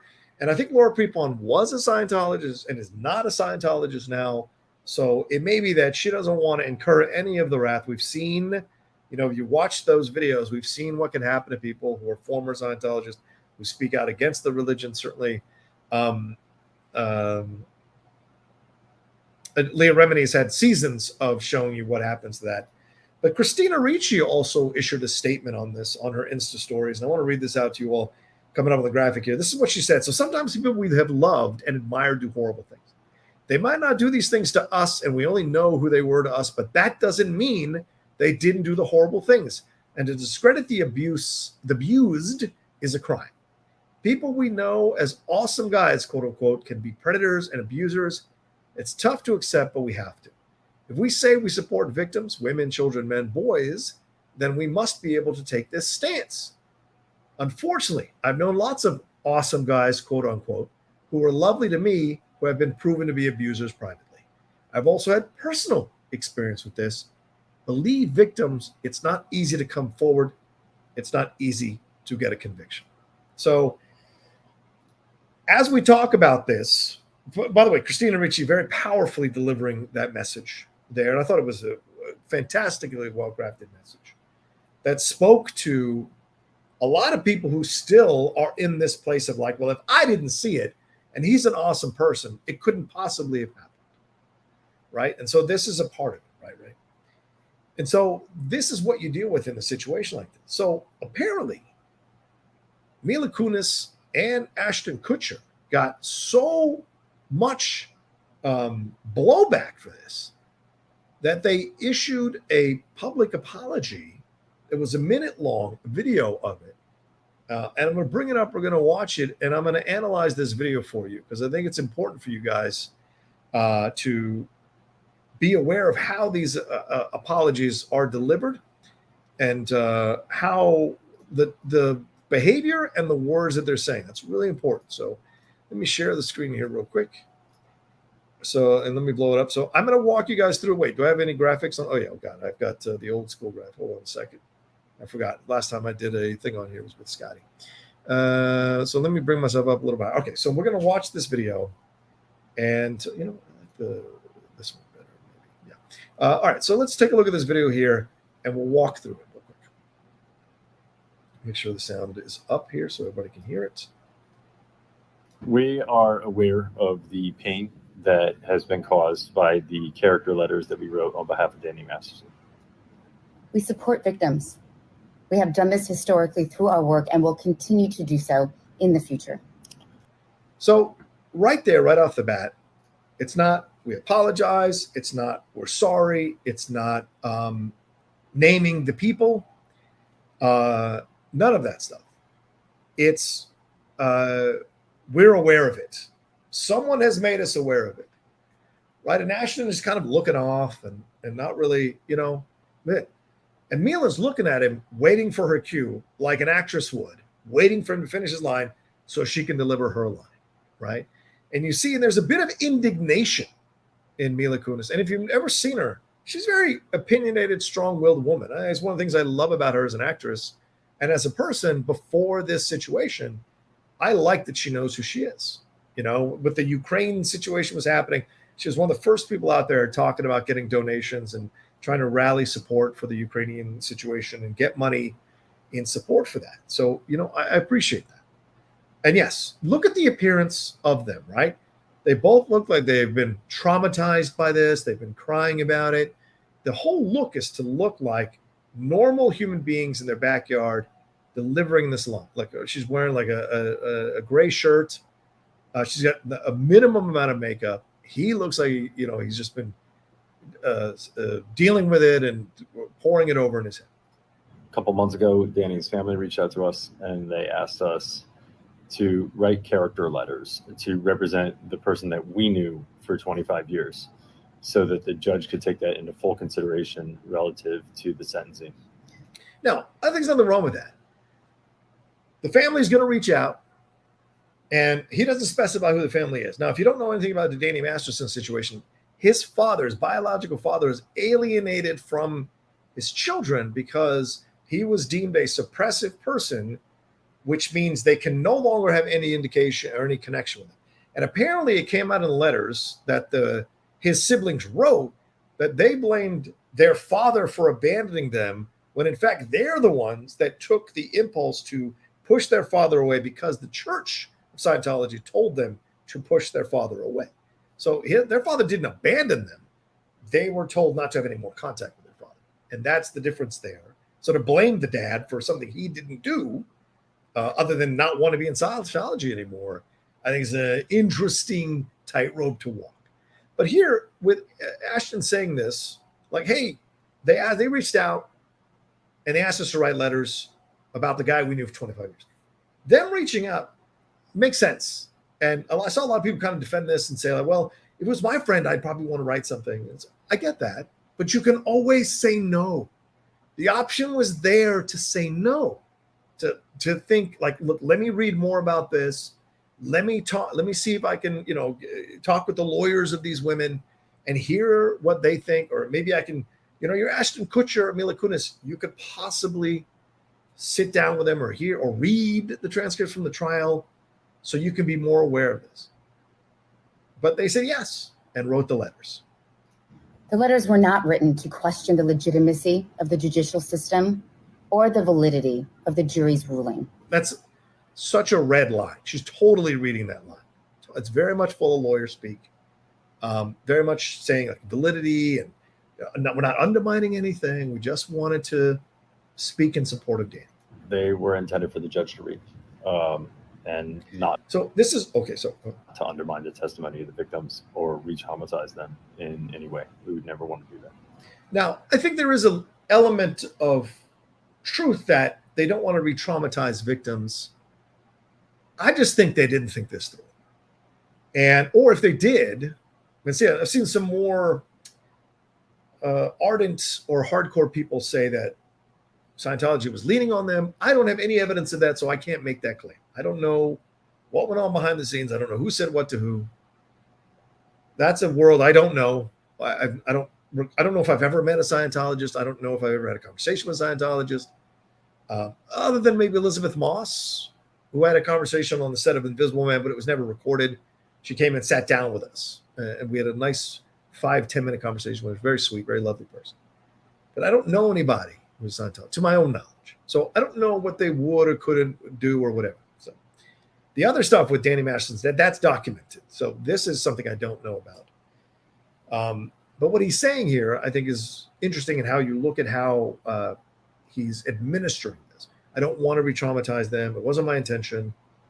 And I think this is a large amount of backtracking, because they realized how this could work, especially because, as I just said, Kutcher has a nonprofit organization that deals with this. And we're sorry if that has taken place. Are hurt. So we're sorry if they were hurt. We're not sorry for re-traumatizing. We're not sorry for doing this. We're sorry if they were re-traumatized or if anybody got re-traumatized by these letters. Very clear on when they say apology video, you have to actually say, I'm sorry for doing this, not sorry that you felt this way. And that's essentially what he's implying. It goes out to every single person who's ever been a victim of sexual assault, sexual abuse, or rape.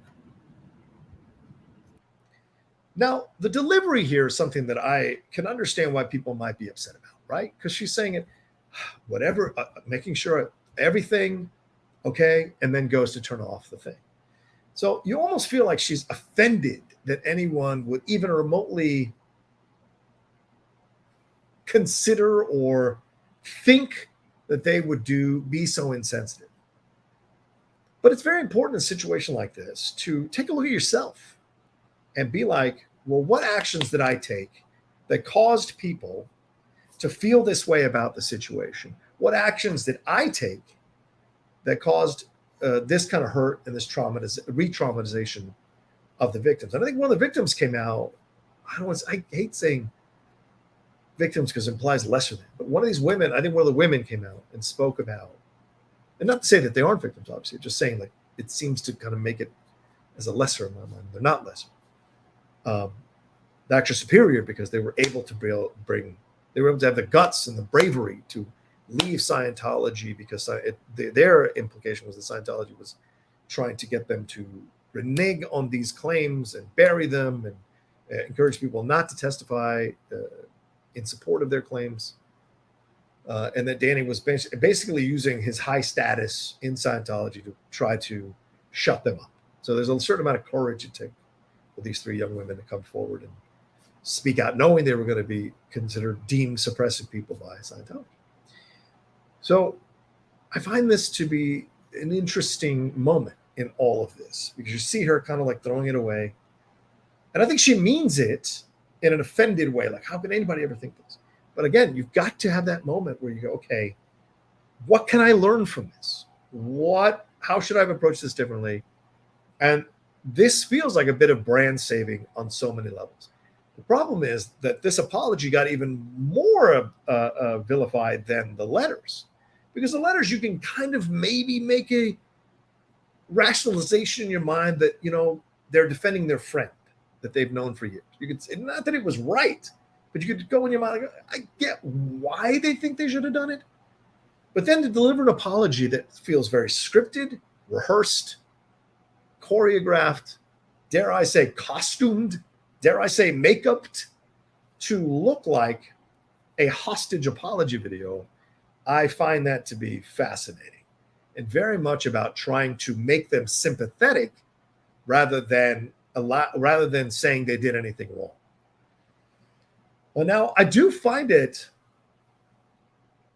interesting that I haven't seen anyone else come out and say anything, like Deborah Jo Rupp, Kurtwood Smith, Ethan Suplee, in between posting pictures of himself and all the weight he's lost. I haven't seen anybody posting anything apologizing for writing the letters. It was these two people that got the most kind of hate online and calling out. So it's an interesting situation. The body language, the tone, all of that is there that you can take a look at. Ivan, here's Ivan. Dude, they are friends with the guy and he had not been found guilty yet. No, he had been found guilty, Ivan. I don't know why you have a hard time reading stuff. Like, he had been found. Well, even if he hadn't been found guilty, the fact that you're writing a letter before you know the evidence or you know what's happening is also a negative. That's almost even worse. Like, I didn't even hear all the evidence. Here's my feeling about it. You would think, well, let me hear all the evidence. Let me see what the situation is. Then I'll write the letter. But they wrote the letter without even seeing the evidence or seeing what they, like, for you, it's like, well, they had to wait to see if the jury found them guilty or not. Can't you make up your own mind? If you read all the evidence, if you sit in the courtroom, if you read all the transcripts, because if you're going to write a letter defending somebody, you better goddamn well fucking know everything about that case before you put pen to paper or fingers to a keyboard. That's the actual truth. So you want to get pugnacious and offended, Ivan, knock yourself the fuck out.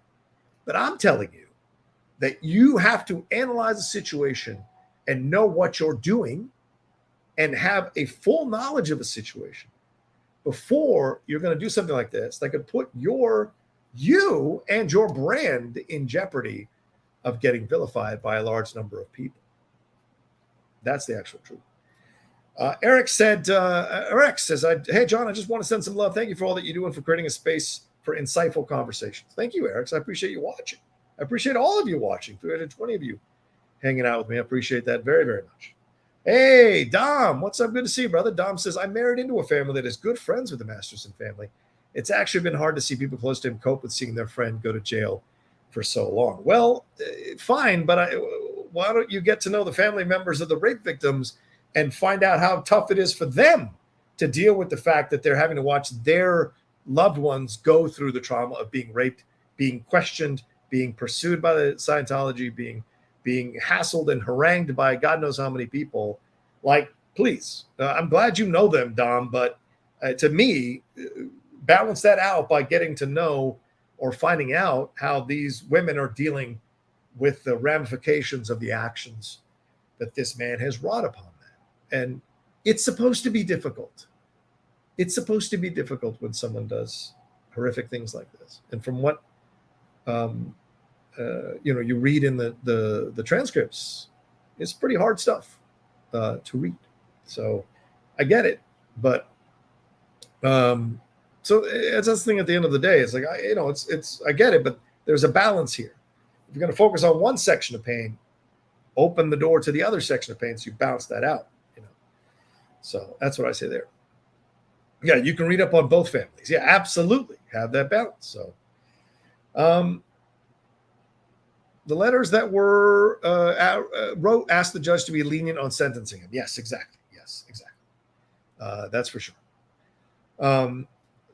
They are presented to the judge during the sentencing phase, along with the testimony of any live witnesses. And that's what I say. You have to be aware of the situation before you go to bat for somebody or go to the mat for somebody. Do your own research, do your own investigations, do your own stuff if you want to put yourself in the crosshairs, because that's, especially if you're a famous person, that's essentially what you're doing. So, and what is the people were telling? Well, there was a statement here. Yeah, there's a statement from one of the women who brought this forward. Yeah, she said, Jane. This is from Yashar Ali. Let me bring up the thing here.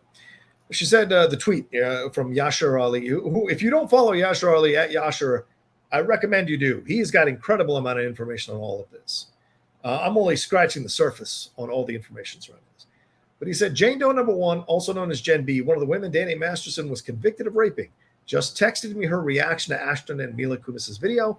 This video was incredibly insulting and hurtful. My hope is that they learn radical accountability and the importance of self-education to learn when to keep their privilege in check, especially Ashton, who claims to work with victims of sex crimes. And as to Mila, I can only think of time's up, which is a very strong statement there by her for sure in all of this. I know that there was a story that came out. I don't know if I have it up myself personally, but I know there was a story that came out about the situations. Oh, yeah, here we go. This is Entertainment Weekly covered this. That Mila Kunis says Danny Masterson bet Ashton Kutcher to French kiss her when she was 14. This resurfaced in a 2002 interview with Rosie O'Donnell. They were on the talk show. I watched the clip of this. It's online. You can watch it on Twitter as well. And she is there talking with both Ashton Kutcher and Mila Kunis. In the clip, Kunis reveals that Danny Masterson once bet Ashton Kutcher to French kiss her on the set of their Fox sitcom during a scene that required the two who played love interests, Jackie and Kelso, to be making out. At the time, Kunis was 14, Kutcher was 19. So the person that Deborah Jo Rupp was defending as sitting down with the teens and telling them not to do drugs and to walk the straight and narrow was also on the other side, possibly betting Ashton Kutcher to French kiss, daring him to French kiss a 14-year-old girl simply because they were doing a scene together where they were making out. Kutcher said, they were like, you guys are going to be making out in the scene. And I'm thinking, wait, this is slightly illegal. So Kutcher was aware, even back in 2002, that this might have been kind of inappropriate. Kunis said, I'd never kissed a guy. Ashton's attractive. And I was a 14-year-old little girl. And I was extremely scared for my life. That there is laying the groundwork for traumatization. He was very nice about it. He was like, don't worry about it. Then Danny goes to him and goes, dude, I'll give you $10 if you French kiss her. Kutcher confirmed it in an interview that he and Master had a little side bet going. And he said, you're kissing on the show where boyfriend and girlfriend, you would use tongue. Danny bet me like $20 I wouldn't do it. So yeah, the two argued over whether actually Ashton Kutcher went through with it. Kunis stating he did not, and Kutcher stating otherwise. He said, I didn't let him, but I think he tried, is what Mila Kunis said. And Kutcher then said he believed Kunis had turned 15 by then, because that makes it better. So these are the situations here. And apparently there have been more videos coming out. One Kutcher described his underage cheaper by the dozen co-star Hilary Duff as, quote, one of the girls that were all waiting to turn 18. Whew, that is rough for sure. And then there was a clip of Danny Masterson on the Conan O'Brien show discussing his Long Island accent, or lack thereof, in 2004. And the actor built up to a joke about him asking people to touch his genitals. Brian says, so why are you asking people to do that? That's the more important question, Conan O'Brien said. And Danny Masterson said, I mean, you got him. You know what I mean? Everybody should grab. And then Conan said, and this is really interesting, Conan says, I've heard about you and you'll be caught soon. I know you will. And Danny laughed and said, I will. So these are these things that you've got to kind of factor into the whole situation. And so you say, oh, people are in pain connected to his family. This guy's had a pattern of doing things that violate women's or people's space and borders and parameters and boundaries. So, I'm sorry they're in pain, but the dude has a pattern. That's kind of the situation here, unfortunately, for his family to see this happening. So, but yeah, Conan knew. Conan could sense. These are these things you see, in these talk shows. So anyway, that's the situation there. I just wanted to talk about it. Look, I get people who want to defend the fact that they wrote the letters. Certainly a lot of us might be tempted to write letters to defend our friends in certain situations. But something when you're dealing with something like this, which is multiple rape accusations, and these are just the women who had the strength and the bravery and the courage to take on the entire Church of Scientology in accusing Danny. God knows I wonder if there aren't other women in Scientology who were also taken advantage of by Danny and don't have the strength to come forward or afraid to come forward. I don't want to say the strength. I want to say they're afraid to come forward because of the way that thing's constructed. So I don't know. We'll know if more comes out. And as I'm saying this, his attorney, Sean Hawley, who also defended OJ, was part of the OJ team, is out here trying to get him an appeal because they're claiming that the judge made some incorrect decisions in allowing more testimony of what he did to these women to come through so that the jury had a bigger picture of what happened. And we'll see what happens with that. So he may not do the 30 years. Who knows? And look, these women, I think one of the women came forward and said that she went to the police to report him and that one of the police immediately called the Church of Scientology, which is how they knew about it.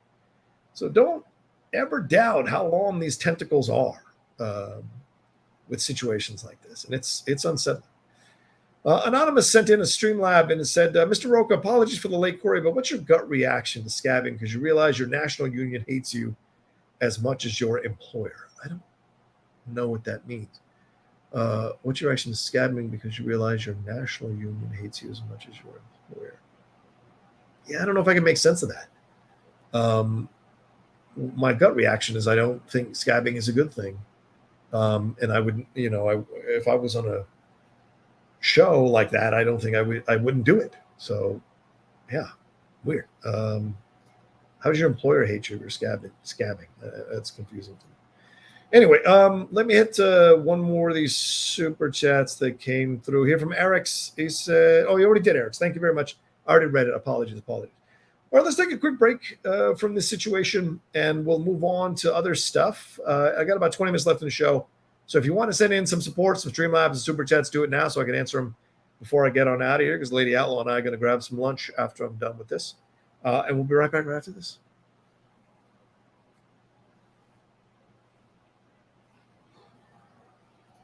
And I do want to say one final thing to wrap up the conversation with that whole situation. Of course, well, I don't want to say of course. My heart, my sympathies, my thoughts of comfort go out to these women and their families and what they're enduring and what they're being re-traumatized with. And if Sean Hawley gets her way and Danny Masterson's legal team gets their way, they're going to have to testify yet again to what he did to them. They've already done it 3 times, by the way, over the situations, over the process, the 2 trials and making the initial accusations. And now they'll have to do it again. Right? And that's something that you don't want to wish on anyone, because anyone who has ever had themselves violated like that will tell you that reliving it, even if it's for seeking justice, is one of the most difficult things to experience personally, because you have to viscerally re-experience it all over again physically. And that is horrible, and emotionally, mentally, it's a horrible thing to put people through, for sure. So just want to say that as a final wrap up to that. Let's move on to another conversation here. That's the Jimmy Fallon thing. I'll just kind of power through this. I don't know if you guys know this, but Jimmy Fallon, Rolling Stone wrote a pretty scathing article here. It's written by Christy Lee Yandoli. They interviewed quite a number of former staffers, 16 current and former staffers on Tonight Show, talking about Jimmy Fallon's erratic behavior and some of the lines that he crossed in dealing with things. They implied that he has trouble with alcohol, even though he's denied this since day one. And I certainly am not going to make any accusations because I have no personal knowledge of whether he has any trouble with that kind of stuff. But certainly the conversations throughout here, some anonymous, some not anonymous, talking about the situation and that he's good in bad days, that he could be awful to people, and he could absolutely have outbursts, and that his behavior was inconsistent. And a lot of these staffers said in this piece, which is up on Rolling Stone. I think you can, if you haven't clicked on Rolling Stone, you get one article. You can read it. It's pretty extensive. Talked about how they went to HR with these complaints, and HR fired a number of people who came to. That's what they're claiming, that HR would fire people who came to complain about the things they were experiencing. Let me tell you about HR. They're not always on your side of the employee. I've dealt with HR. HR sometimes, a lot of times, from the stories I've heard from people, the stuff I've experienced, they will absolutely default to defend the company over you as the employee. Because guess who's paying their paycheck? The company. So they're going to try their damnedest to try to defend the company, cover the company, if their paycheck depends on it. And so it's not always the smartest thing to go HR, and that's the unfortunate truth. Just like it's not always the smartest thing to go to the police, even though you should, when you've been attacked or assaulted or sexually violated, because sometimes they don't believe you and they want to find the reasons to not believe. So you see in this situation, a number of them came forward and they talked about it. 7 former employees say their mental health was impacted by their alleged experiences. These staffers said it was commonplace to hear people joking about wanting to kill themselves, and that they would refer to guests' dressing rooms in the office as crying rooms because that's where they would go to let out their emotions. Now, some of you, and certainly my brother, the Hot Mic Jeff Snyder, has been like, oh, these soft people and blah, blah, blah. It's horseshit. I've been on terrible productions with abusive people in power, and it is such a terrible experience because that energy, and especially if you're somewhat of an empath, that energy consumes the set. It consumes the set. Now, again, I don't have any personal experience with Jimmy Fallon. I don't think I ever saw his show in person. I'm not a big fan of going to live tapings of show. But certainly from these reports, quite a number of people felt that they had real hard time dealing with him and his mood swings and his upsetness. And the reason it's a big deal is because he radiates, just like Ellen, just like Drew Barrymore, radiates this, oh, he's just a sweet guy, a cool guy, he's a fun guy. Look, he's doing singing imitations. Look, he's tousling Trump's hair. Look, he's giggling and laughing and falling all over himself. And Nicole Kidman and him could have dated. There's all of that, right? Which is fun and cute and great for late night. It totally works. But if behind the scenes you're a terror to deal with, that has to be exposed. That has to be brought out into the light so that people who watch the show can make up their own minds of whether they want to keep patronizing your show and supporting your show, knowing some of your actions and your behavior. I mean, that whole expose on Ellen eventually ran her off that show. Thank God. Because I had own personal experience from a couple of friends who worked on that show and told me horrible stories of what she was like to people and their head, or what her producers and head writers were like, which was not great. So, you get that. And it's exposed here.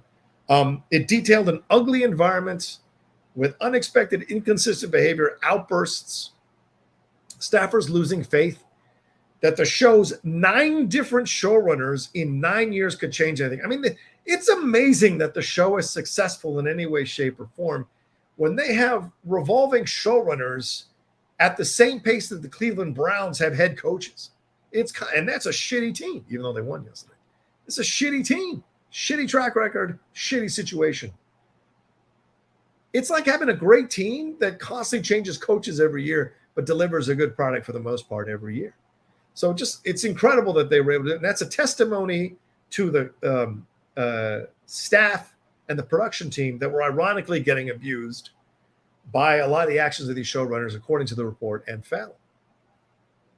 They quote that they say that there was widespread fear at work and that their mental health was affected, as I said earlier. NBC issued a statement acknowledging employee issues being investigated. They said, "We are incredibly proud of tonight's show and providing a respectful work environment is top priority. As in any workplace, we've had employees raise issues and there have been investigations and action has been taken where appropriate." And the current showrunner, who Fallon said, because Fallon did a whole virtual meeting and apologized to everybody on the call for what went down. And by the way, he's part of that podcast where all the late night show guys are getting together and doing a podcast. I wonder if they're going to bring this up and give Jimmy all kinds of shit. Fallon said in the virtual meeting that the current showrunner is going nowhere and told staffers in an email following the article's publishing that he doesn't believe the reporting is reflective of the show's true environment. The statement said, "While I know the reporter reached out to many of you before the piece ran, I don't believe what is written is reflective." And this is the showrunner, not Jimmy. "While I know the reporter reached out to many of you before the piece ran, I don't believe what's written is reflective of the overall culture of our extraordinary team that I'm so lucky and proud to work with every day. The place described in the article is not the place I know. Still, it's disappointing to see something published that does not capture the positive and inclusive environment I believe we have created together." Okay, so this statement is phenomenal to dissect, right? Because first of all, this is a showrunner taking no response. Now, I get it. Maybe some of these actions didn't happen on his watch, because as we said, there have been 9 showrunners. But still, I find it fascinating, the wording of this statement. "While I know the reporter reached out to many of you before the piece ran, I don't believe what is written is reflective of the overall culture of our extraordinary team." So in one breath, he is kissing the ass of the team to soften them up by calling them extraordinary. Then he's denigrating the article and giving it no validity by saying, "I don't believe that it's reflective of the overall culture." Rather than accepting a lot of these people's thoughts and feelings and experiences, he is denigrating them, devaluing them.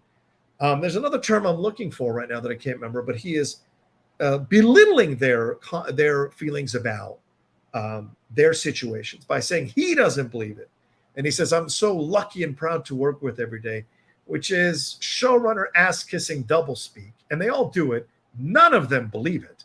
They all say that shit. But the truth is, at the end of the day, they are very cocky about themselves, and they think these people work in service of them and their vision. And then he says, "The place described in the article is not the place I know." Again, reiterating the fact that, hey, it's almost similar to Kutcher, right? And Mila Kunis and all those people wrote the letters. That person who raped 3 women, that's not the Danny Masterson I know. That's not, it's essentially the same. It's the cousin of that comment. It really is. It said, "The place described in the article is not the place I know." Still, it's disappointing. It's terrible. It's frustrating. It's horrific. It's not cool. It's disappointing. To see something published that does not capture the positive and inclusive environment I believe we have created together. And I think they went on to say, "But if you have any concerns, certainly you can bring them to HR." So basically, he is laying the groundwork that I love you all. I love this show. I love doing this show. You guys are awesome. Yeah, it sucks that there was that, but that's not us. We're better than that. We're great. And if you have any problems, go to HR. And if you go to HR, guess who's going to get fired?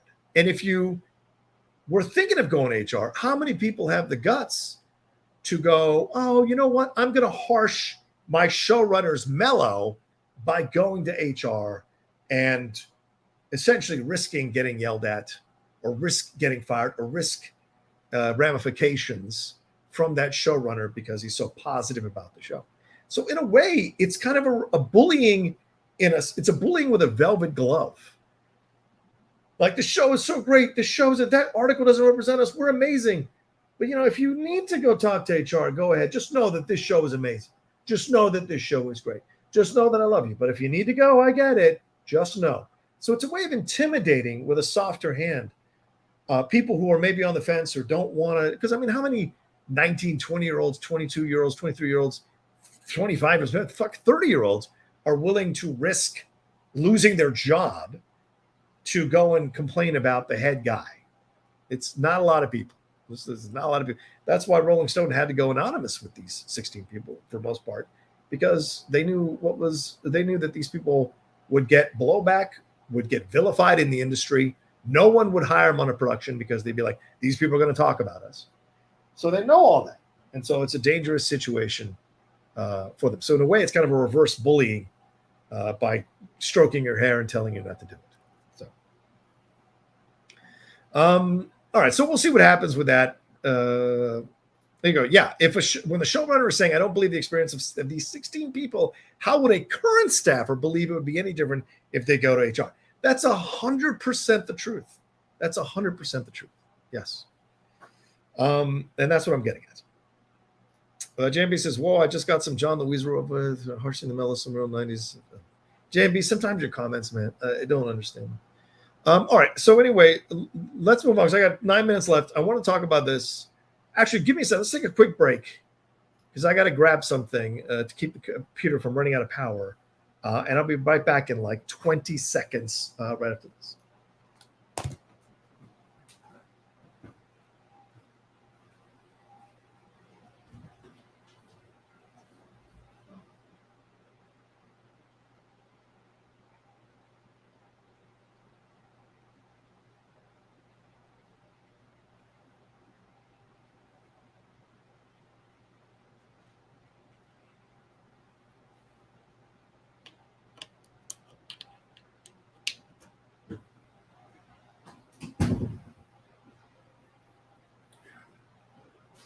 All right. Is that okay? All right. We'll see how long we'll be able to go on with that power source. We'll see how long. We shall see. All right. So, Pauly Shore reference. Oh, I don't watch Pauly Shore stuff. All right. That's 24 seconds. So, apologies, 006. I apologize. All right. So let's wrap up by having this conversation about Martin Short's. I don't know if you guys saw this, but there was an article by Dan Coyce in Slate, and he essentially wrote that he's not a big fan of Martin Short, and he says the Short has been synonymous with a kind of eager to please flamboyance since his days at Toronto's Second City, where he would do anything for a laugh, and he says that he finds Martin Short's over-the-top characters that Martin Short has played in his long career, quote, unbelievably annoying. Now, a lot of people jumped on this and came to his defense.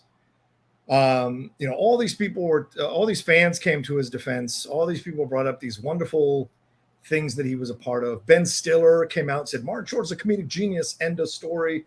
Mark Hamill said, hard to believe people are actually debating whether or not Martin Short is funny. Newsflash, he's hilarious.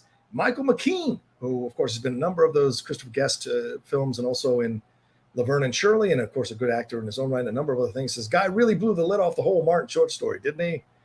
And J. Smith Cameron said that the infamous Martin Short article, of course, is from Succession, J. Smith Cameron. She says the infamous Martin Short article is filled with clips or references to characters that the writer finds annoying somehow, but are so entertaining that the article is a Valentine in spite of itself. And John Cusack said, I don't know what people are on about Martin Short, but his Mr. Rogers boxing match is my favorite. So this is so fascinating to me because I read the article, and I don't know if these people read the article. Because the article, yes, Dan Coyce is clear that he's not a fan of Martin Short. And he's not a fan of the overtop character. And guess what? Martin Short is a certain kind of comedian, and you either like him or you don't. And he says this in the article that even Martin Short acknowledges that some people don't like him and his comedy.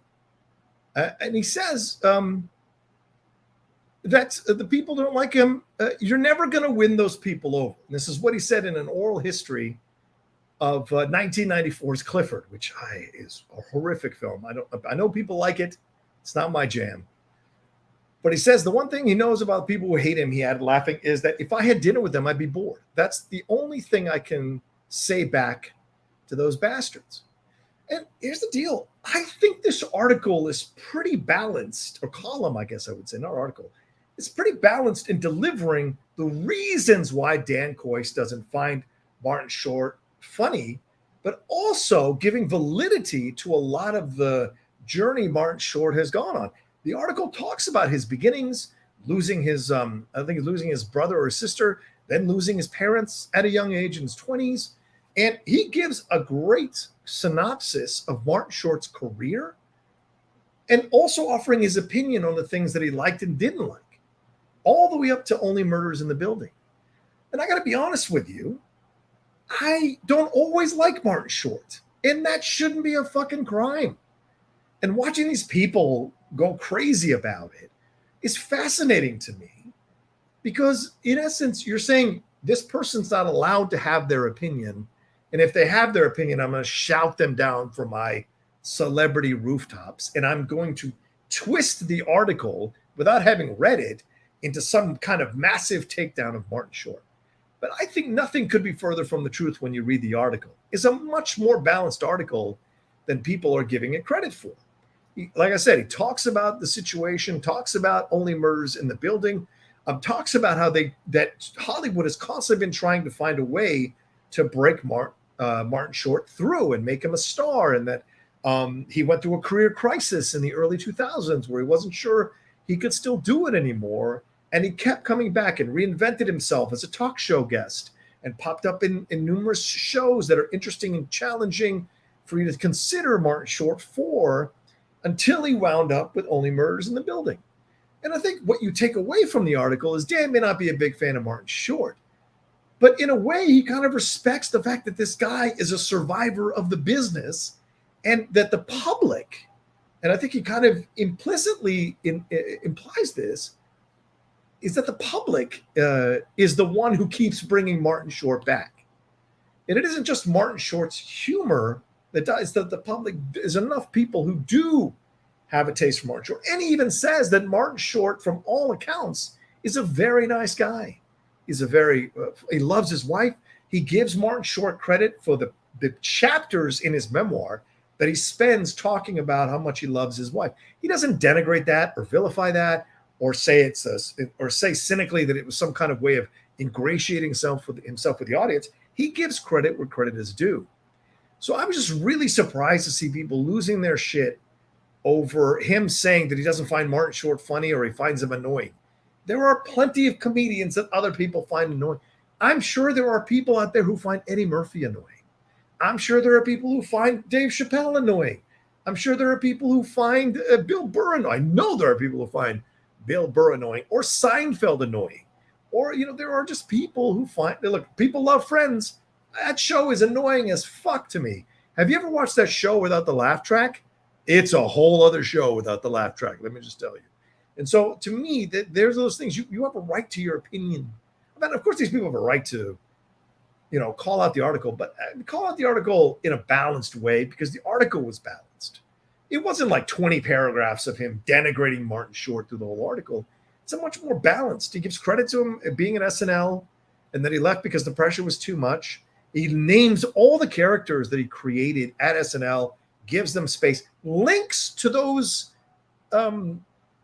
sketches, links to samples of those characters. Again, giving credit where credit is due in this situation. So, and goes extensively talking for 2 paragraphs about the birth of Ed Grimley on SNL and all of that. And then talks about how his movies, he appeared in not that bad movies that did poorly at the box office, like Inner Space and Mars Attacks.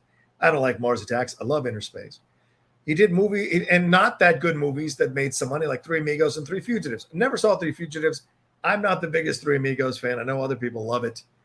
And then his Father of the Bride series, and he does go after him for that character because that character's an interesting character in 2023 for a number of reasons. Right? I mean, is this a straight guy playing a stereotypical gay character in a way that's reinforcing gay stereotypes? He's got an accent that's a phantom European accent. So, and it is a comedy, but you could absolutely look at his character rather through a prism that maybe wouldn't fit in 2023. Spends a lot of time talking about Clifford, talks about Martin Short's sitcom, and that his late night show that he tried to do in 99, 2000 when it wasn't that great. and even gives him credit for talking about how he sees himself as a comedian and where his approach to it is and how his approach to it is in terms of comedy. He does say the public hasn't exactly been crying out for more Martin Short material since those dark days of the early 2000s.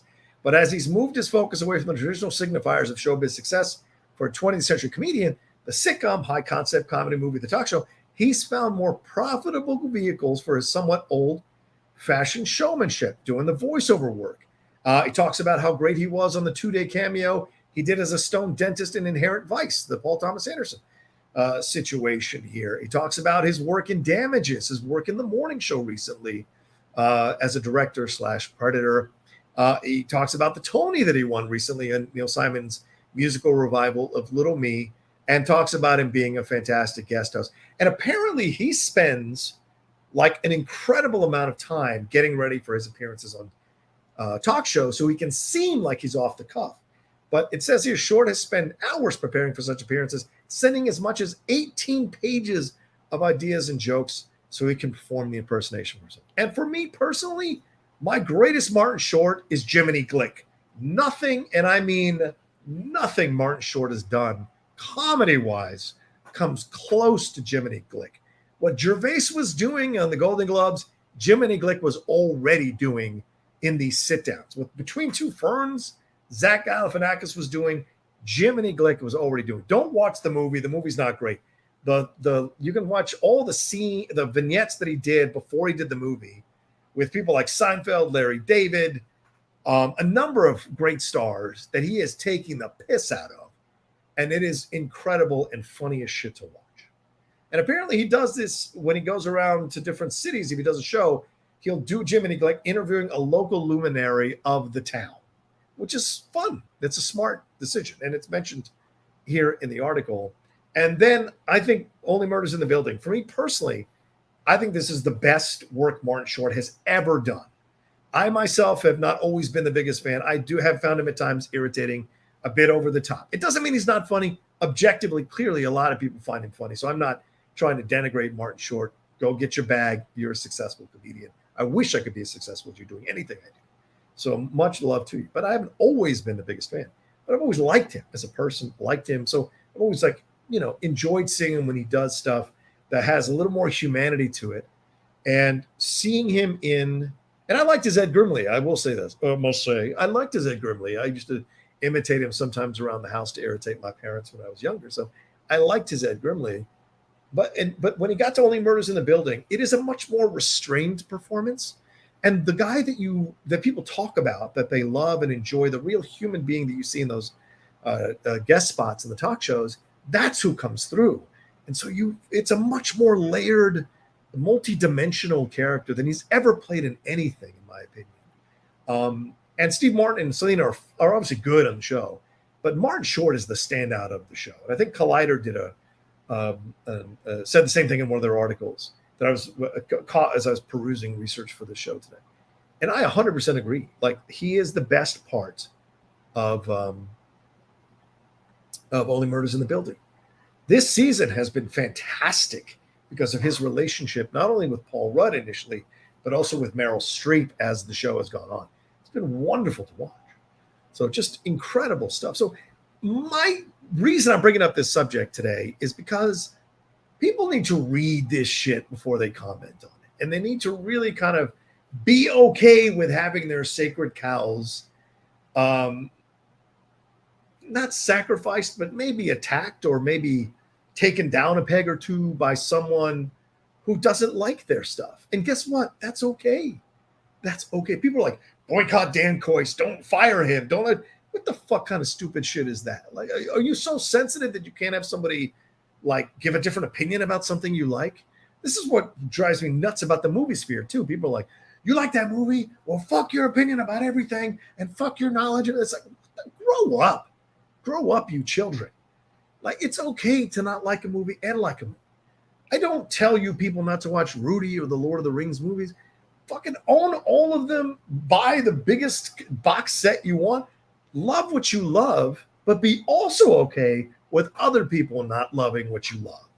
And don't take it personally.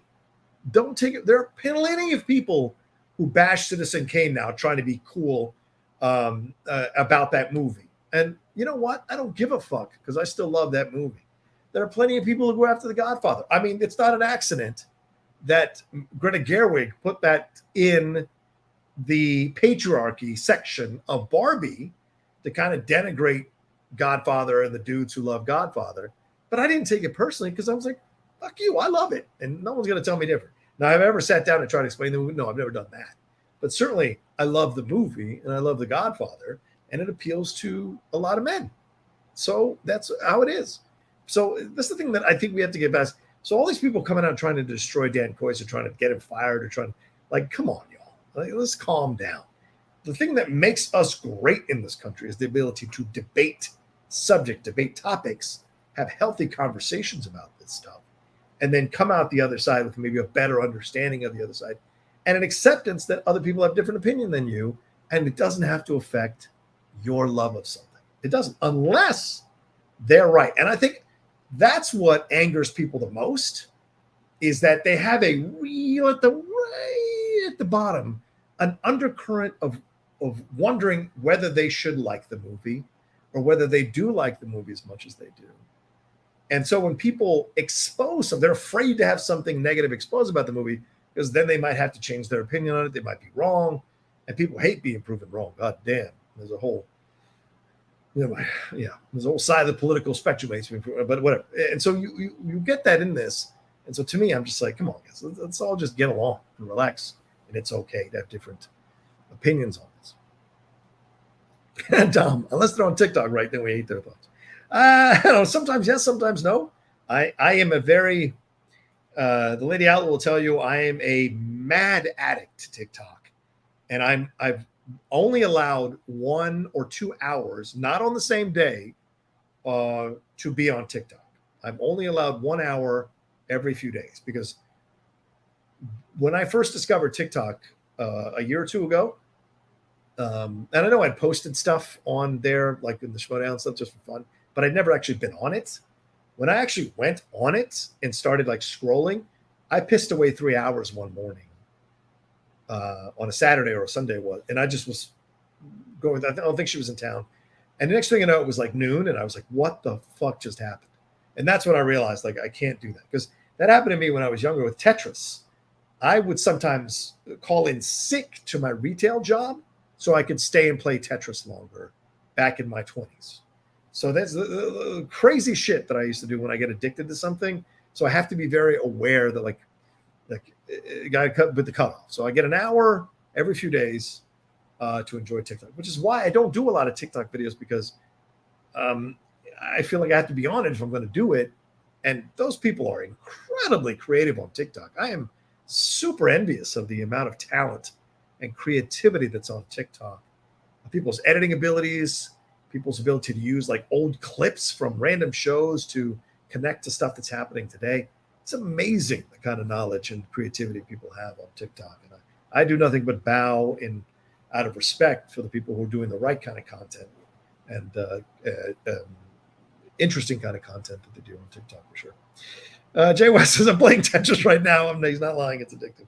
It is. Oh, Starfield? No, yeah. Starfield. First of all, it's an open world game. I don't want to. I can't. And I don't have a PC and I don't have an Xbox, so I can't play it. I have a PS5. I have to wait if it ever comes out on PS5. But I do want to try it. All right.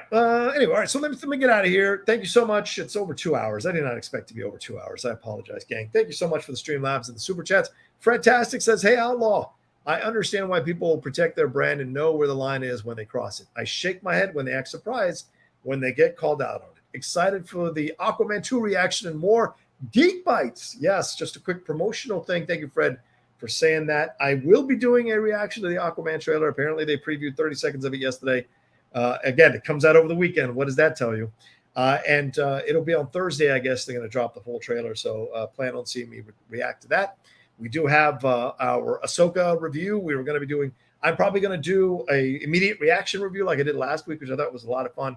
A lot of people watched, which means a lot to me. So, and then we'll do the review the next morning with the Geek Buddies. Look for that. We do have a current episode out right now called The Geek Bites. It's our debut episode of a new show that we're doing. That's a spinoff of the Geek Buddies. the three of us get together and talk about one topic to give you more knowledge about the topic. It's kind of an explainer video, and we do it on the World Between Worlds. So that is, that is out now for you all to watch if you want to watch it on the channel. It's got about 3,000 views, which is fine for the channel. I was hoping to get a little bit more for people, but maybe it's a thumbnail situation. Maybe people don't know us that well in the Star Wars community, but I thought Michael did an excellent job leading us into the path of the World Between Worlds and explaining it, and then Shannon and I chiming in the back half of the video about all the stuff that Michael brought up in the first half of the video. So if you haven't watched it, it is up for the channel on the channel now. I'm going to see Stop Making Sense tonight, the 4K version, the new version that's going to be out in theaters on IMAX. I'm going to see it tonight, so I'm looking forward to that. I've got a Haunting in Venice tomorrow, so I'll be doing a reaction video or out-of-theater reaction to that. Apparently, it's getting great reviews, so I am very much looking forward to it because I didn't think it looked that great, but hearing everybody talking about it, I'm excited to see it now more than anything else. And, of course, the Hot Mic, which will this week, I'm announcing it now, put it on your schedule. The Hot Mic will be at noon this week, 12 p.m. PT this week, because Jeff is coming back from Toronto, wants to hit it so that it doesn't later. He'll probably be asleep later in the day. He comes back the night before, so he wants to hit it early and knock it out. So 12 p.m. PT, that is what's going on. For those of you who don't know about the Cinephiles, that is my podcast that I do with Steve Morris. We just finished doing Night of the Hunter, and we're about to walk into a certain Leonardo DiCaprio 3-hour Martin Scorsese directed movie as our next film, and I'm looking forward to recording the first part tomorrow. But if you love Night of the Hunter, we just did a 2-part breakdown of that film on the Cinephiles. And please support the Cinephiles. I mean, we average 200 to 250,000 downloads a month. That is the show that I'm very, very proud of that Steve and I do. And if you haven't listened to it, we do deep dives on great films. I mean, deep dives on great films. And if you want to hear John Roca being a full-on movie critic with the time and space that a podcast allows me to do that, and Steve as well, then the Cinephiles is where you need to go for all the great movies we talk about.